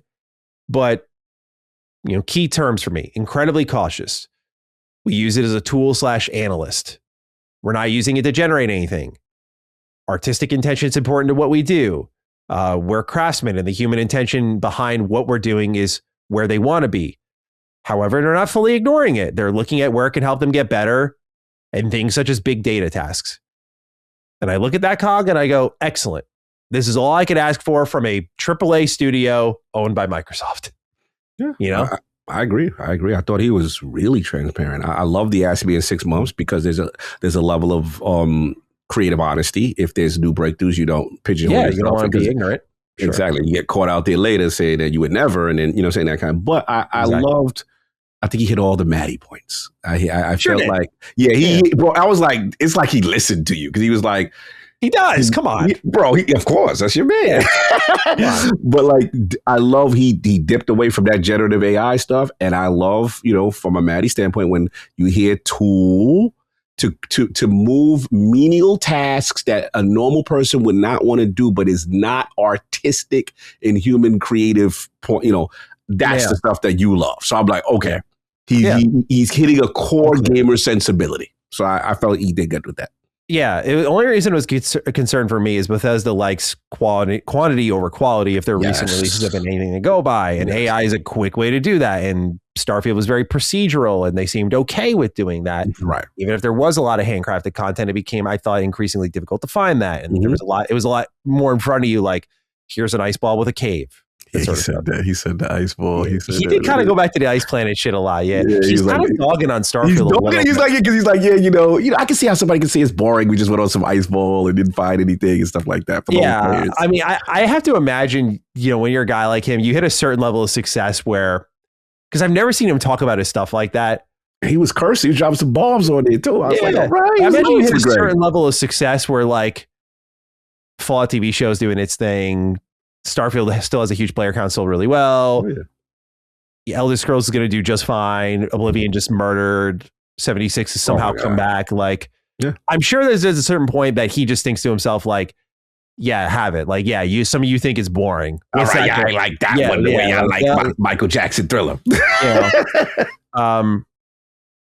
He's always been good at acknowledging criticism. It's always about their team processing it in a certain way. Like, he's acknowledged Fallout 4's dialogue system didn't work out. He seems to acknowledge that the exploration was very different for Starfield, so much so that he's called it a creative detour now. It did not start off that way. Yes. It did not start off that way, but now it's become that. Mm-hmm. So when I start to see this kind of reframing a little bit, it does say to me that there is a recognition that there is a problem and that they need to like not be in association with that for their next game. Yeah, getting back to we call it getting back to the essence. And I felt like every answer satiated a lot of concerns that you had, because again, when someone is not self-aware and they keep, oh no, this is just like, then I could see where you would have pushback and you'd be like, hey, they're not learning anything or they're not taking our feedback. So yeah, I felt like we don't need Todd out here insisting like, no, 76 is a true.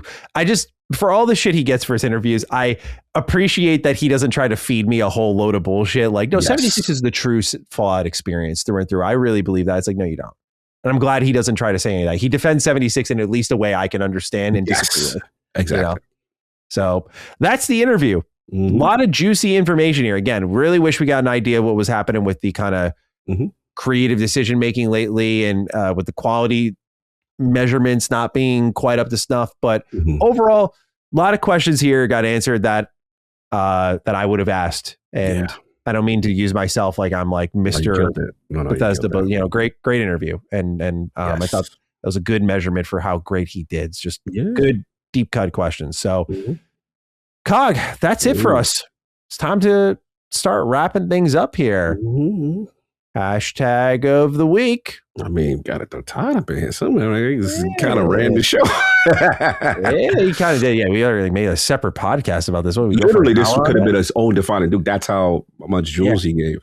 And I would definitely give it to him. How you want to flow it? Creation Engine DD. Like it kind of sounds like 3 Creation Engine D. I don't know. Yeah, you're not feeling that. Now we gotta make it flow. So something a little smooth. I mean, I like where you're going with Creation Engine because we did learn that was a big thing we were happy about. Like, Creation Engine 3. How do we flip DD creation? Creative detour. Creative D detour. I like that in the way of getting detour in there. Yeah. Because that was creative detour was a big statement. We could try to funnel that in there. Yeah, kind of turn it into a little pun, if you will. Creative D detour. All right, creative D detour. If I see y'all leave that E out, I'm gonna crash out. So it's not DDTOURS. It's DDETOURS. Ladies and gentlemen, use the hashtag. You can tag us on Twitter. I'm at GT7status. Cog is at Lord Cognito. Use the hashtag Creative D Detours. Let us know what you thought. If you're not on social media, that's cool. Comment section down below. Free to use, easy to use. We'd love to hear from you there. If you listen on audio, I don't think you got anywhere to post that, but we appreciate you listening. Cog, anything else before we get on out of here? Last thing was just for me, I was very happy in a world where we're losing luminaries, B, either unfortunately loss of life or, getting out, move out the industry. One was refreshing to see his excitement, to see how he still loves making games and that, Greg gave him the out. Like, towards the end, not saying that you're at the twilight, not saying it, but I love that. No, I'm rocking. I'm not even thinking about none of that. He's got another at least decade in him, I think. Yeah, bro, I was kind of happy. Not selfishly. If the man said, hey, we got one more to it, that's it, I'm done. He still seems to have that fire. And for a person, I'll be honest, I've been really reflective of all the luminaries we're losing for whatever reason. You know what I'm saying? I'm sure that played a huge factor. Yeah, yeah. You know what I'm saying? And that'll put me in that state where it's like, yeah, like criticism is important, but like a lot of people attack our luminaries, and I'm like, nah. I get it because they seem invincible and they have so many followers and purchasers. They're not gonna see it, but they do. And so I agree. I was very happy to hear that he seems to be hanging on for a while longer, because maybe that's why he doesn't have like a prodigy or anything coming up, because he's just that's what I'm bro. I'm holding it down. I'm good. The fire, you could tell the fire is still in him. Like to me, it's like it's like a superstar player. It's like, yo, I still got a couple seasons in me. I'm still doing, you know what I mean? Like I'm still in good shape, right? Like he's still going for it. Yeah, like he's got more in him. So I'm glad. I'm glad about that. And so we're gonna see a lot more Todd over at least the next decade, I think. And so that'll be exciting. That'll be nice. Yes. With that, ladies and gentlemen, we appreciate you tuning in to Defining Duke and Xbox podcast. You can get this early access ad-free on patreon.com/laststandmedia. Otherwise, you can find us on YouTube, Spotify, Apple, Google Podcasts. We appreciate you. We'll be back next week, episode 269, to talk about whatever the hell is happening in gaming. But until then, ladies and gentlemen, take excellent care of yourselves, and peace out. Defining Duke, an Xbox podcast, is a product and trademark of Last Stand Media and Collins Last Stand LLC, and is recorded from the United States of America. The show is conceived by Matthew Mr. Matty Plays Schroeder and me, Colin Moriarty, and is written and produced by Matthew Schroeder. Matty's co-host is Barry Lord Cognito Eversley. Defining Duke's executive producer is Dustin Furman. All of Last Stand's theme music is by Ramon Narvaez. As you know, all of Last Stand Media's shows, including Defining Duke, are fan-funded on Patreon at patreon.com/laststandmedia. The following names are at the producer support level on Patreon, and we're thankful for your kindness and generosity.